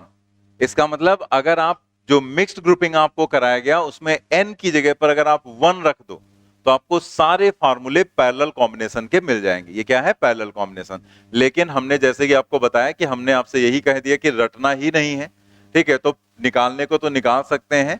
ठीक है, अगर याद है सब तो n की वैल्यू 1 रखकर आप उसे कैलकुलेट कर सकते हैं। पिछले में क्या था, m को 1 रखना था, अब की बार क्या है, n को 1 रखना है और सारे फॉर्मूले आपको मिल जाएंगे। ठीक है, लेकिन हम लोग उसे याद रखने के बजाय उतनी आसानी से डिराइव ही कर सकते हैं, तो क्यों याद रखना। जैसे आप देखो यहां पर तो अगेन आप लिखोगे total EMF upon total resistance. तो क्या पैरेलल में ईएमएफ चेंज होगा, नहीं होगा। तो इसका मतलब पैरेलल में ईएमएफ तो ई ही रहेगा और रेजिस्टेंस क्या हो जाएगा आर। और पैरेलल में अगर एम रेजिस्टेंसेस कनेक्ट हैं पैरेलल में तो ये हो जाएगा आर बाई एम। ठीक है, तो ये हो जाएगी यहां पर करंट। तो जो आसानी से डिराइव कर सकते हैं तो उसको रटने का कोई मतलब ही नहीं। फिर इसमें दो कंडीशन इसमें भी है, R by M is very very less than R, मतलब जो टोटल इंटरनल रेजिस्टेंस है वो काफी कम है एक्सटर्नल से, और या फिर R by M is very very greater than R then. तो अब जरा इसमें देखो, इसमें अगर ये बहुत कम है तो हम इसे इग्नोर कर देंगे, और अगर आप इसे इग्नोर करोगे तो यहां पर आपको क्या मिलेगा, E डिवाइडेड बाई आर। अगर आप इसे इग्नोर कर दोगे E बाई आर मिलेगा। और हमने अभी पीछे आपको समझा दिया था E बाई आर एक सेल की करंट है, लगे कितने हैं M, लेकिन M सेल लगा के बेनिफिट क्या हो रहा है, कुछ नहीं। अगर एक लगाओ तब भी उतनी करंट मिलेगी, और अगर आपने इतने सारे सेल लगा दिए तब भी उतनी करंट मिल रही। तो इसका मतलब क्या हुआ कि अगर इंटरनल रेजिस्टेंस बहुत कम है एक्सटर्नल से तो पैरेलल में लगा के आपको कोई यहां पर बेनिफिट नहीं होना है। दैट मींस यहां पर चाहे एक सेल लगाओ चाहे 10 सेल लगा दो, करंट उतनी ही मिलनी है सेम। इसमें आप देखो R बाई एम अगर ज्यादा है तो इग्नोर करेंगे R को। अब देखो R को इग्नोर करने से क्या हो रहा है, R को अगर आप इग्नोर करेंगे तो ये आ जाएगा E divided by R by M, या फिर M times E divided by R। ठीक है, M times E divided by R। मतलब जैसे जैसे आप नंबर ऑफ सेल्स बढ़ाते जाओगे करंट बढ़ती जाएगी। यानी कि इंटरनल रेजिस्टेंस अगर बहुत ज्यादा है, उसका उल्टा रिजल्ट आ रहा है जो सीरीज वाला है।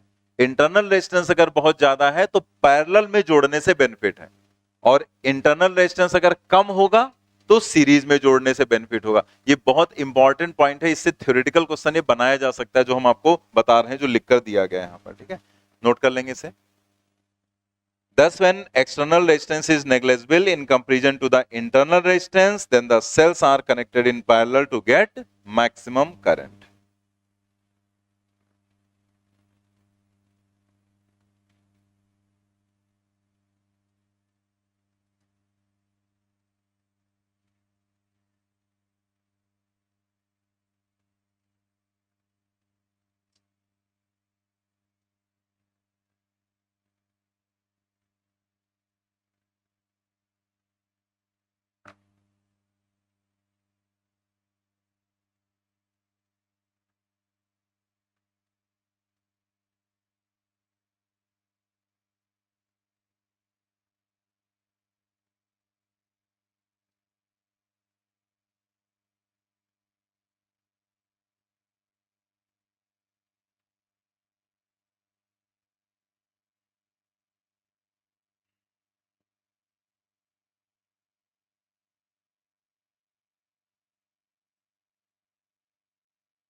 चलिए क्वेश्चंस पर आ जाते हैं हम लोग।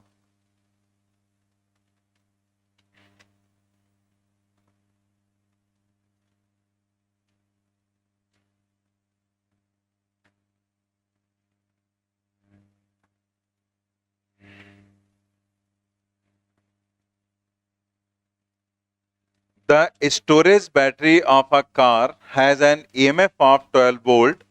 If the internal resistance of the battery is 0.4 ohm, what is the maximum current that can be drawn from the battery? Maximum current drawn, E by R. Second option 30 ampere आ जाएगा।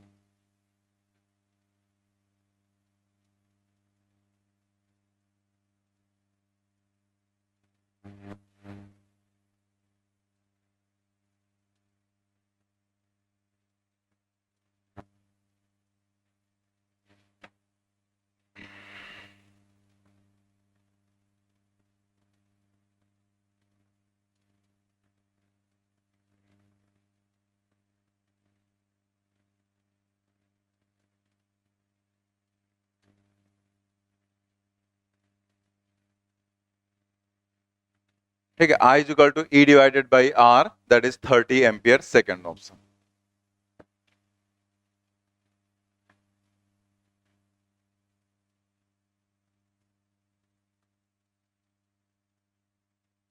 Next देखते हैं, a battery of EMF 10 volt, मतलब E की value हो गई 10, internal resistance 3 ohm, R की value हो गई 3, is connected to a resistor if the current in the circuit is 0.5 ampere. What is the resistance of the resistor? ठीक है, मतलब R की वैल्यू आपको बतानी है क्या हो जाएगी। साथ में पूछा है what is the terminal voltage, मतलब V की वैल्यू आपको बतानी।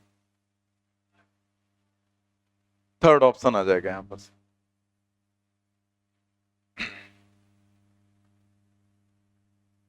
जैसे यहां पर हमें R निकालना है तो हमारे पास फॉर्मूला क्या है, I is equal to E divided by R plus R। तो I की वैल्यू है 0.5, E की वैल्यू क्या है 10, और R हमें निकालना है और स्मॉल r हमें दिया गया है 3। तो एक तरह से R plus 3 is equal to 10 divided by 0.5, ये आ जाएगा कितना 20। तो R की वैल्यू 17 ओम, और हमें निकालना है V, तो V इज इक्वल टू होता है E minus I are.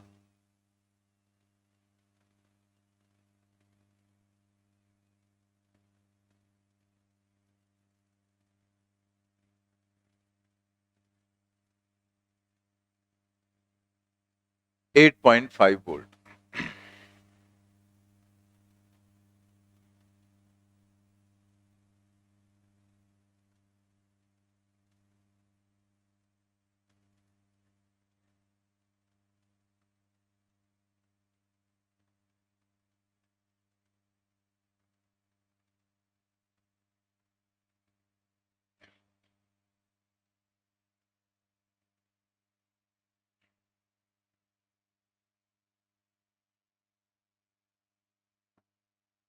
A storage battery of EMF 8 volt and internal resistance 0.5 ohm is being charged by a 120 volt DC supply using a series resistor of 15.5 ohm. What is the terminal voltage of the battery during charging? तो एक तो आपको यहां पर निकालना है terminal voltage during charging. देखो एक चीज और ध्यान रखना आप, ठीक है, कि अगर कुछ मेंशन नहीं है, जैसे मान लीजिए इस क्वेश्चन में, जैसे ऊपर के क्वेश्चन में यहां पर हमने देखा कि वो डिस्चार्जिंग की कंडीशन है कि उसमें रेजिस्टेंस इतना कनेक्ट किया गया, करंट उसमें इतनी फ्लो कर रही, और इसमें कह दिया उसने चार्जिंग। लेकिन किसी क्वेश्चन में अगर बिल्कुल कहीं से क्लियर ही ना हो रहा हो कि चार्जिंग है या डिस्चार्जिंग है, तो आप हमेशा डिस्चार्जिंग मानेंगे, चार्जिंग नहीं।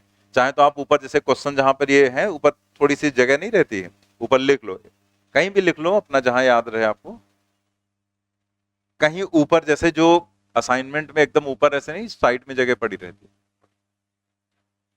हाँ हाशिया लिख लेंगे उसमें। if nothing is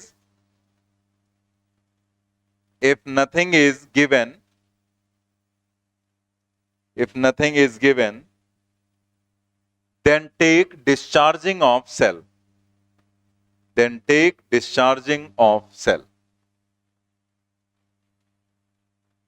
मतलब अगर किसी क्वेश्चन में कुछ मेंशन नहीं है तो आपको हमेशा डिस्चार्जिंग ऑफ सेल मानना है, ठीक है।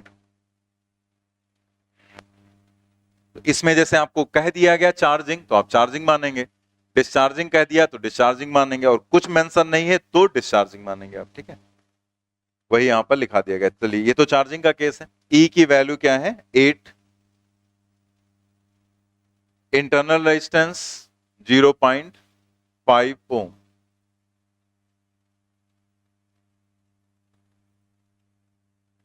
Being charge by a 120 volt DC. Voltage जो चार्जिंग सोर्स का है वो कितना है? 120 volt. Supply using a series resistor, एक रेजिस्टेंस भी सीरीज में जोड़ा गया है 15.5 ओम का। What is the terminal voltage of battery during charging? एक तो टर्मिनल वोल्टेज आपको निकालना है। What is the purpose of having a series resistor in the charging circuit, ठीक है। तो वो तो हम बाद में डिस्कस कर लेंगे। तो पहले आपको यहां पर निकालना है इसमें जो ये करंट, नहीं ये सॉरी, टर्मिनल वोल्टेज बैटरी के अक्रॉस, जो ये 8 वोल्ट है, दैट इज इस तरह से कुछ डायग्राम हम लोग दिखाएंगे।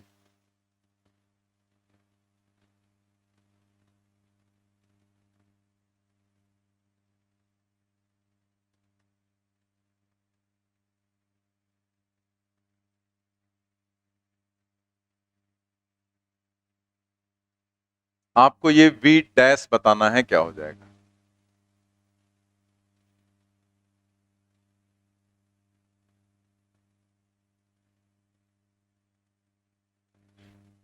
V डैश, ठीक है।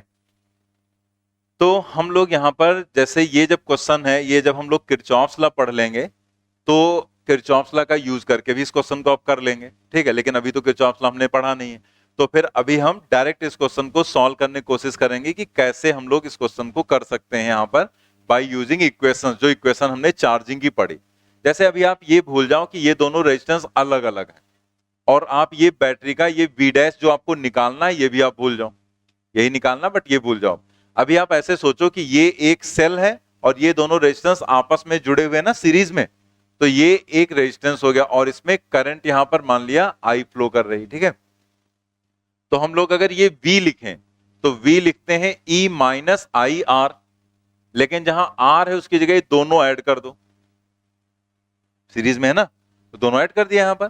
तो हम इस वोल्टेज को अगर लिखेंगे तो दोनों रेजिस्टेंस, ये वाला वोल्टेज दोनों रेजिस्टेंस को काउंट कर रहा है ना, तो दोनों को कवर कर रहा है, तो दोनों रेजिस्टेंस को आप ले लो यहां पर, और फिर यहां से हम सॉल्व करेंगे ये I। तो ये हो गया 120, ये हो गया माइनस या equal to 8 minus I, small R की वैल्यू 0.5, कैपिटल आर की वैल्यू 15.5, तो ये आ जाएगा यहां पर, ये 16 है तो 16 आई इज इक्वल टू, नहीं सॉरी प्लस लेंगे ना, माइनस थोड़े हो जाएगा, चार्जिंग का केस देख रहे हैं ना, चार्जिंग में प्लस लेंगे, यहाँ माइनस नहीं, तो ये यहां पर हो जाएगा कितना जाएगा, ये इधर जाएगा तो 120 minus 8 is equal to 16 I, तो I is equal to 112 divided by 16, 7 आ जाएगा ना, 7 एम्पियर आ गया। अब जरा देखो यहां पर निकालना हमें V डैश है, फिर से V डैश के लिए हम यही इक्वेशन यूज कर लेंगे, लेकिन क्योंकि V डैश भी तो वैसे है, एक करंट एंटर कर रही E और R है, तो V डैश सिर्फ R को कवर कर रहा है, कैपिटल R को छोड़ दे रहा है, तो हम भी छोड़ देते हैं, तो यहां पर हम क्या लिखेंगे, E plus I into R लिख देंगे सिर्फ, और यहां से हमें कैलकुलेट होकर मिल जाएगा V डैश। E की वैल्यू क्या है 8, करंट कितनी है 7, और स्मॉल r कितना है 0.5, 11.5 वोल्ट V डैश की वैल्यू आ जाएगी।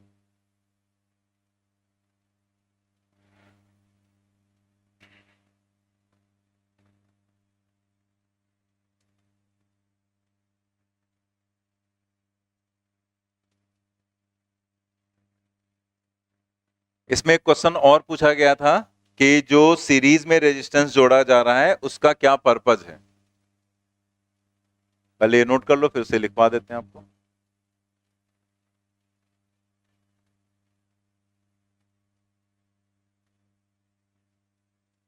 जैसे यहां पर अगर आप देखो कि ये रेजिस्टेंस आप ना कनेक्ट करो तो पूरा पोटेंशियल डिफरेंस यहीं आ जाएगा और करंट की वैल्यू बढ़ जाएगी, क्योंकि जैसे करंट यहां पर है तो 15.5 अगर आप हटा दो तो नीचे 0.5 आ जाएगा ना, करंट बहुत ज्यादा हो जाएगी, और बहुत ज्यादा करंट का मतलब आई स्क्वायर आर, मतलब बहुत ज्यादा हीट डेवलप हो जाएगी और वो इस बैटरी को डैमेज कर देगी।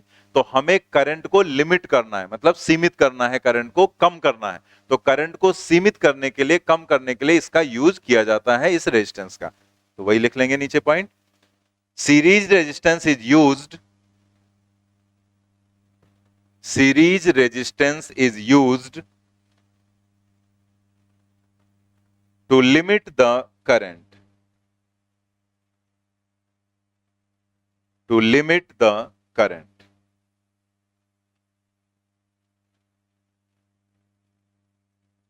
नेक्स्ट क्वेश्चन ट्राई करेंगे।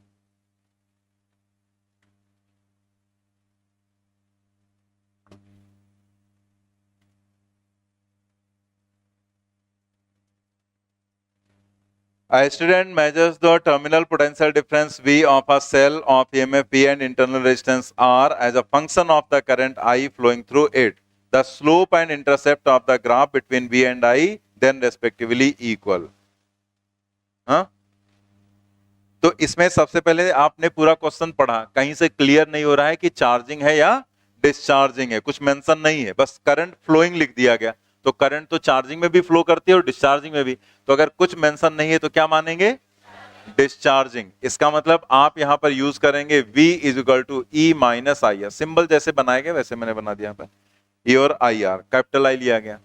तो इसके बेसिस पर हम यहां पर इक्वेशन ये ले लेंगे और इसे हम ऐसे लिख लेते हैं, माइनस आर आई ये पहले लिख दिया और plus E, y is equal to m x plus c. तो यहां से स्लोप क्या आ जाएगा, slope m is equal to minus R, और जो इंटरसेप्ट है वो क्या है, c इज इक्वल टू, तो स्लोप और इंटरसेप्ट यहां पर दोनों चीजें आ गई, दैट मींस फर्स्ट ऑप्शन यहां पर correct.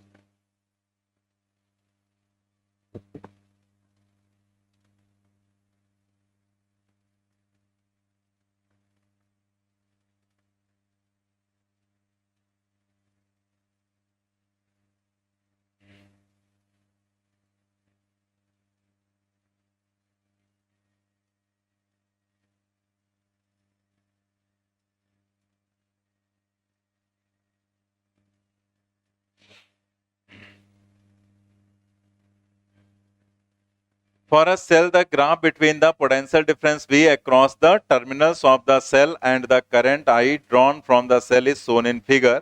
The EMF and the internal resistance of the cell are.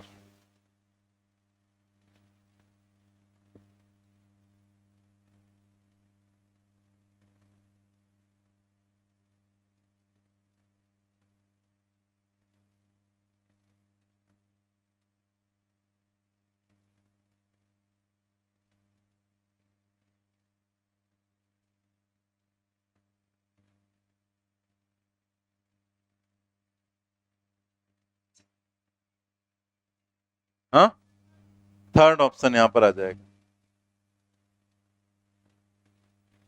जो आपको छोटे छोटे पॉइंट्स नोट में लिखाए गए थे उन्हीं का यूज करके आप बहुत इजीली कर सकते हैं इस क्वेश्चन को। क्वेश्चन नंबर है 5। जैसे आपसे दो चीजें पूछी गई यहां पर, ईएमएफ एंड इंटरनल रेजिस्टेंस। तो आप जरा यहां देखो, इस लोकेशन पर करंट जीरो है, करंट जीरो होगी ना यहां पर, भाई एक्स एक्सिस पर करंट है तो वाई एक्सिस पर एक्स की वैल्यू जीरो होती है, तो वाई एक्सिस पर यानी कि इस वाली एक्सिस पर आई की वैल्यू क्या होगी, जीरो। तो उस समय ये जो वोल्टेज है इसी को तो आप ई बोलते हैं, ठीक है। उस समय आई जब जीरो होता है तो जो वी होता है वही ई के बराबर होता है। आपको यहां से चेक भी करवा दे रहे हैं, V is equal to E minus I R होता है। तो जब करंट जीरो होगा तो V इज इक्वल टू क्या हो जाएगा, कैपिटल आई लिख देते हैं जैसे उसमें बना हुआ है, ठीक है। तो यहां पर V इज इक्वल टू क्या हो जाएगा, E and that is equal to 2 volt. तो यहां से आ गया ईएमएफ आ गया, E की वैल्यू आ गई 2। और फिर इस लोकेशन पर अगर आप देखें तो इस लोकेशन पर V की वैल्यू जीरो होती है, ठीक है।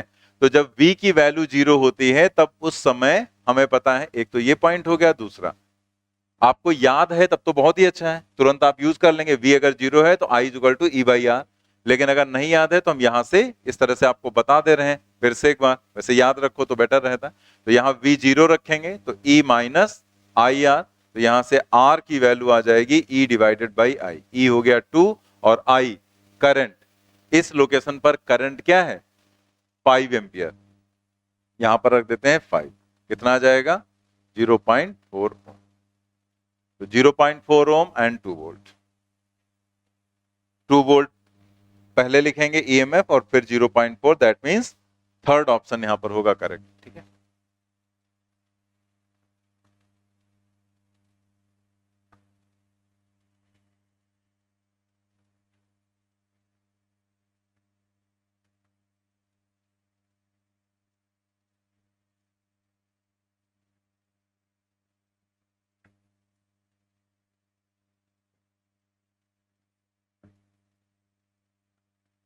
Three identical cells, each of EMF 2 volt and unknown internal resistance are connected in parallel.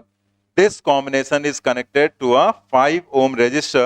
If the terminal voltage across the cell is 1.5 volt, what is the internal resistance of each cell?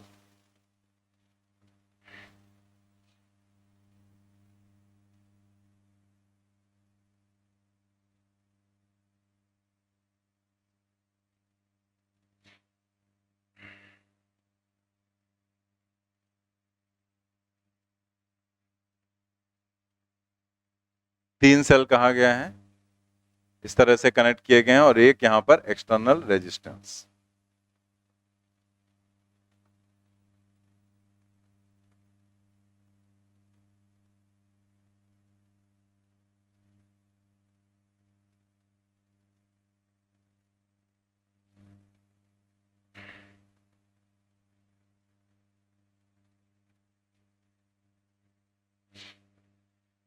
ये condition आपको दी गई है और उसने आपसे यही are की value पूछी है, इंटरनल रेजिस्टेंस की वैल्यू क्या हो जाएगी, जबकि ई की वैल्यू उसने दे रखा है आपको 2। मतलब जो भी ई है वो सब 2 वोल्ट के हैं। ई की वैल्यू क्या दी गई, 2 वोल्ट, ठीक है। तो हम यहां पर इसे अलग अलग तरह से आप सॉल्व कर सकते हैं, लेकिन आप इक्विवेलेंट डायग्राम बना के सॉल्व कर लेंगे तो ज्यादा सही रहेगा। जैसे अगर हम इसका इक्विवेलेंट डायग्राम, अभी पैरेलल वाली कंडीशन समझाई गई थी, तो वैसे ही आप इसका इक्विवेलेंट डायग्राम बना लेंगे। R की वैल्यू हो गई 5, V हो गया 1.5, एक ही सेल आप लगा देंगे क्योंकि इक्विवेलेंट वही रहेगा।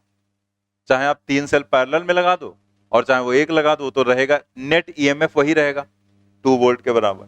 और रेजिस्टेंस यहां पर जो हो जाएगा इंटरनल, वो हो जाएगा R/3, इसको हमने मान लिया R0, ठीक है।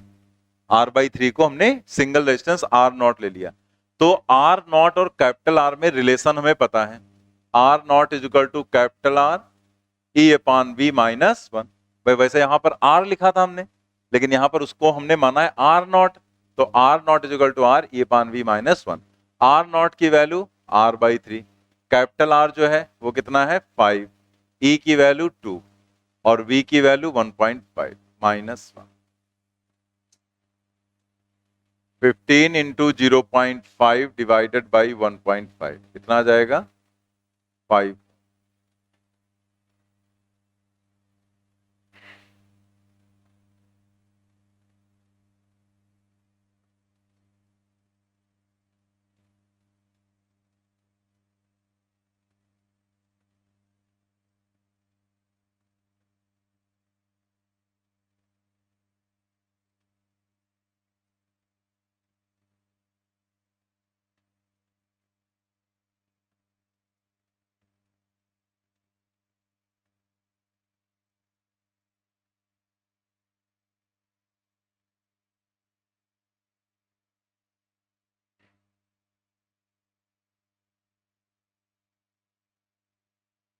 नोट कर लिया आपने?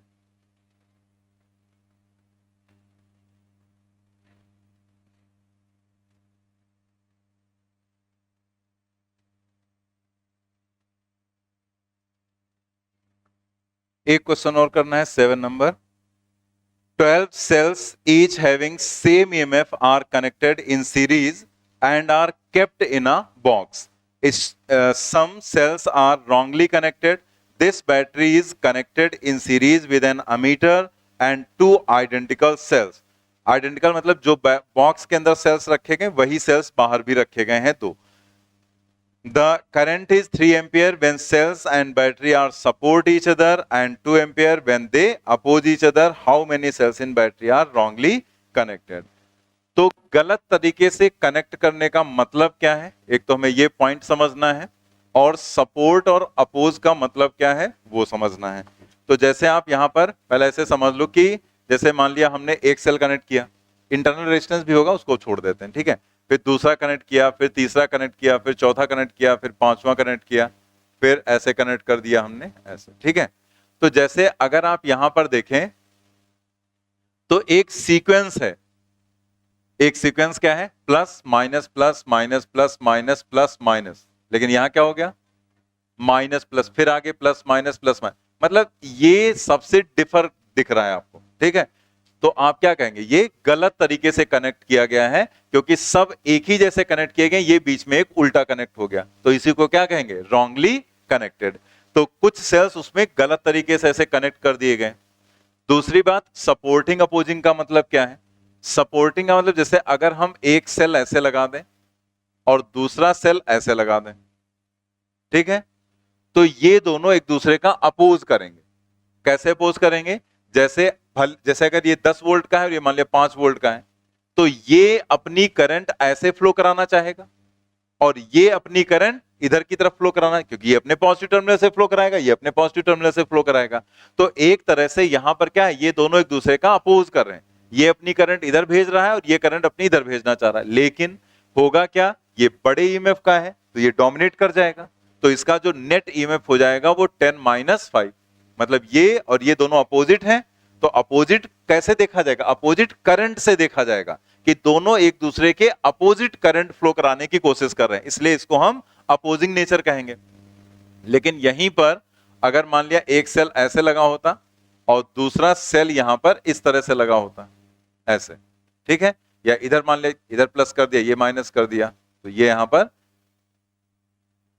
प्लस कर दिया और ये माइनस कर दिया, ऐसे कैसे भी कर लो, ठीक है। तो अब ये अपनी करंट ऐसे फ्लो कराएगा, मान लिया 10 है और ये 5, और ये भी तो अपने प्लस से ही करंट फ्लो कराएगा, तो जिस सेंस में ये करंट फ्लो करा रहा है उसी सेंस में ये भी करंट फ्लो करा रहा है, तो दोनों एक दूसरे का क्या कर रहे हैं, सपोर्ट कर रहे हैं। तो सपोर्ट करने की कंडीशन में दोनों ईएमएफ ऐड हो जाएंगे, तो ऐड करने में कुछ हमें देखना है नहीं, सीधे सीधे 10+5 कर दिया। अपोज करने में बड़े वाले से छोटे वाले को हमें सबट्रैक्ट करना पड़ता है, ठीक है।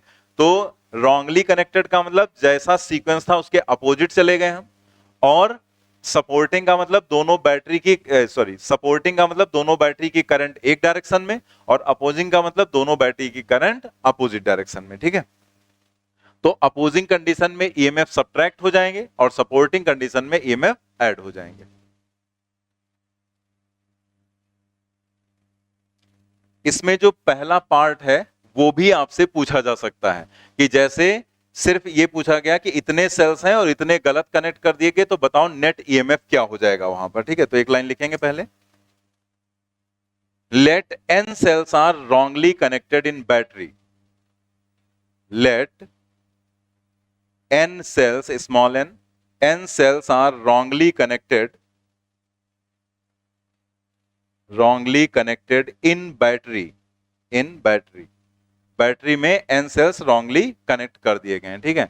therefore जो EMF हो जाएगा बैटरी का, therefore EMF of battery is equal to, ठीक है। अब देखो कैसे निकालेंगे। जितने सेल हैं हमारे पास उनकी संख्या क्या है 12, उसमें से n सेल गलत कनेक्ट कर दिए गए, तो हमारे पास जो बचे वो सही वाले 12 माइनस n, ठीक है। और इनका नेट ईएमएफ हो जाएगा E। लेकिन जो गलत कनेक्ट किए गए हैं n, 12 माइनस n, ये सही वाले हो गए, E से मल्टीप्लाई कर दिया तो ये सही वाला ईएमएफ हो गया। लेकिन जो उल्टा ईएमएफ जनरेट कर रहे हैं वो n सेल्स हैं, तो उतना इसमें से आपको सब्ट्रैक्ट भी करना पड़ेगा। तो ये आ जाएगा 12 माइनस 12E माइनस NE और माइनस NE, दैट मीन्स ये आ जाएगा 12E माइनस 2NE, ठीक है। ये नेट ईएमएफ आ जाएगा बैटरी का। 12E माइनस NE नहीं आएगा, बल्कि क्या आएगा 12E माइनस 2NE आएगा यहां पर। अब जैसे ही कुछ लोगों को ये बात समझ में नहीं आती है, उनके हिसाब से यहां पर ये होना चाहिए कि यहां पर जैसे टोटल सेल्स कितने हैं 12, तो टोटल ईएमएफ हो गया 12V, और उसमें से n गलत हैं तो आप कर दो माइनस NE। तो इस तरीके से आना चाहिए 12V माइनस NE, लेकिन आया क्या है 12V माइनस 2NE। तो अगर आप ऐसे थिंक करेंगे तो ये आपकी थिंकिंग गलत है। जैसे ये कुछ बड़ी कॉम्प्लिकेटेड चीज नहीं, ये बिल्कुल वैसे ही है जैसे नीट में आप नंबर जोड़ते हैं। जैसे नीट में एग्जाम में जो नंबर जोड़ते हैं वो, तो जैसे कुछ लोग ऐसे भी नंबर जोड़ लेते हैं, जैसे उन्होंने अपने प्रिय सब्जेक्ट बायोलॉजी के 90 क्वेश्चन अटेम्प्ट किए, ठीक है, और 90 अटेम्प्ट किए पूरे के पूरे, तो उन्होंने कहा 90 अटेम्प्ट किए तो 90 इंटू 4 360 हमें मिलने चाहिए, ठीक है। लेकिन उनके 90 के 90 गलत हो गए पूरे, तो कहा भाई 90 गलत हो गए तो एक गलत का -1, तो 90 घटा दो तब भी 270 तो मिलना चाहिए ना हमें। फिर वो कहते हैं सर हमने जोड़े तो कुछ और थे, मिल हमको कुछ और रहे, कॉपी हमारी गलत चेक हो गई वरना तुम सेलेक्ट थे, ठीक है। तो ये ऐसे थोड़े नंबर जोड़ते हैं, ऐसे नहीं जोड़ते ना। नंबर कैसे जोड़ते हैं, नंबर ऐसे जोड़ते हैं कि जैसे आपने 90 अटेम्प्ट किए तो उसमें से मान लिया 10 आपके रॉन्ग हो गए, गलत हो गए, तो पहले आप क्या करते हैं 90 माइनस 10 करते हैं ना कि कितने सही हैं आपके, तो सही हुए यहां पर 80 और इंटू 4 करते हैं, और फिर ये सही वाला आ गया। अब उसके बाद इसमें से आपको सजा दी जाती है, भाई ये 80 हो गया, 80 इंटू 4 मतलब कितना हो गया 320, तो सही के नंबर आपके कितने रहे 320, लेकिन आपने 10 गलत किए तो उसकी सजा तुम्हें दी जाती है -10 कि क्यों गलत किए। तो यहां पर कितना मिलता है 310। तो नीट में नंबर ऐसे जोड़ते हो ना, ऐसे थोड़े जोड़ते हैं, ठीक है। तो अगर ऐसे जोड़ोगे तो ये वाला ईएमएफ आएगा, और ऐसे वाला जोड़ोगे तो ये वाला ईएमएफ आएगा। अब आप देख लो यहां पर सेल कितने टोटल थे, अटेम्प्ट कितने किए 12, गलत कितने हो गए n, तो पहले 12 माइनस n और इंटू एक सेल का E हो गया, और फिर इसमें से जो सजा दी जाती है अलग से, वो जैसे एक का -1 होता है तो 10 गलत किए तो 10 इंटू -1 मतलब -10, तो यहां पर n थे तो एक का E है तो n टाइम्स E, तो बिल्कुल वैसे ही तो हमने जोड़ा है यहां पर, ठीक है। तो अगर कभी भूल जाना तो जैसे नंबर जोड़ते हो वैसे जोड़ लेना, बस ऐसे मत जोड़ लेना नंबर, ठीक है, जैसे एक्चुअल में जोड़े जाते हैं वैसे ही। तो इस तरह से इतना क्वेश्चन भी आपसे पूछा जा सकता है, सिर्फ इतना क्वेश्चन, ठीक है, कि इतने हैं, इतने गलत कनेक्ट हुए, बताओ नेट ईएमएफ बैटरी का क्या हो जाएगा। तो आप इसी तरीके से यहां पर निकालेंगे, ठीक है।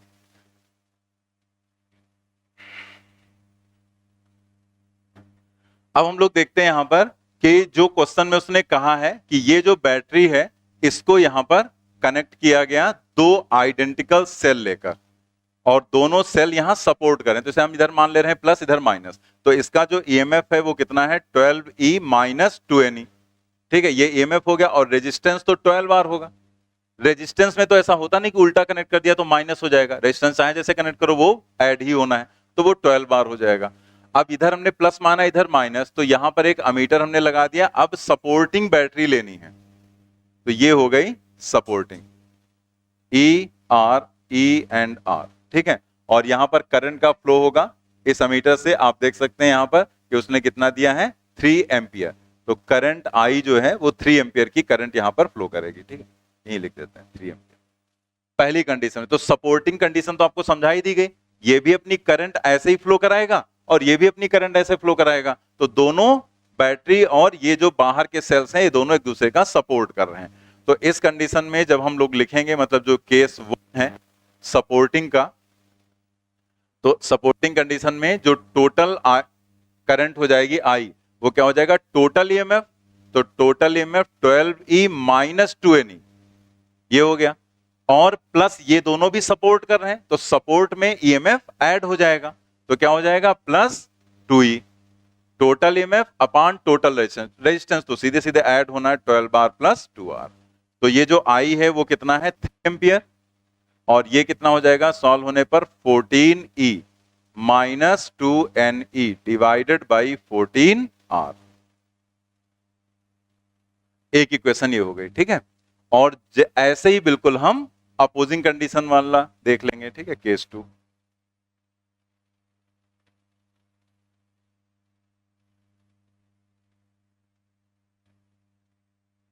वैसे जरूरत नहीं डायग्राम की, लेकिन हम दिखा दे रहे हैं यहां पर।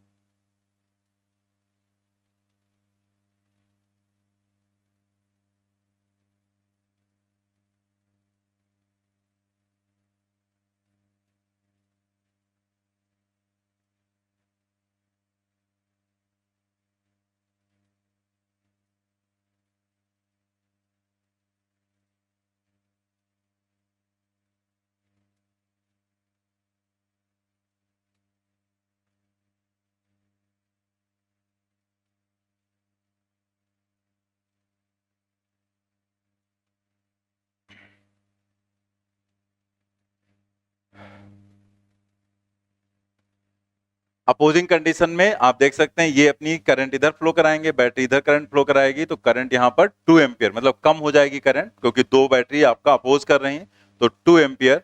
तो इस कंडीशन में यहां पर आई जब लिखेंगे तो 12E माइनस 2NE, हमने क्या बताया था कि अपोजिंग कंडीशन में आप यहां पर सब्ट्रैक्ट करेंगे, तो minus 2E divided by resistance तो ऐड ही होना है, तो ये हो गया 2 is equal to 10E minus 2NE divided by 14R।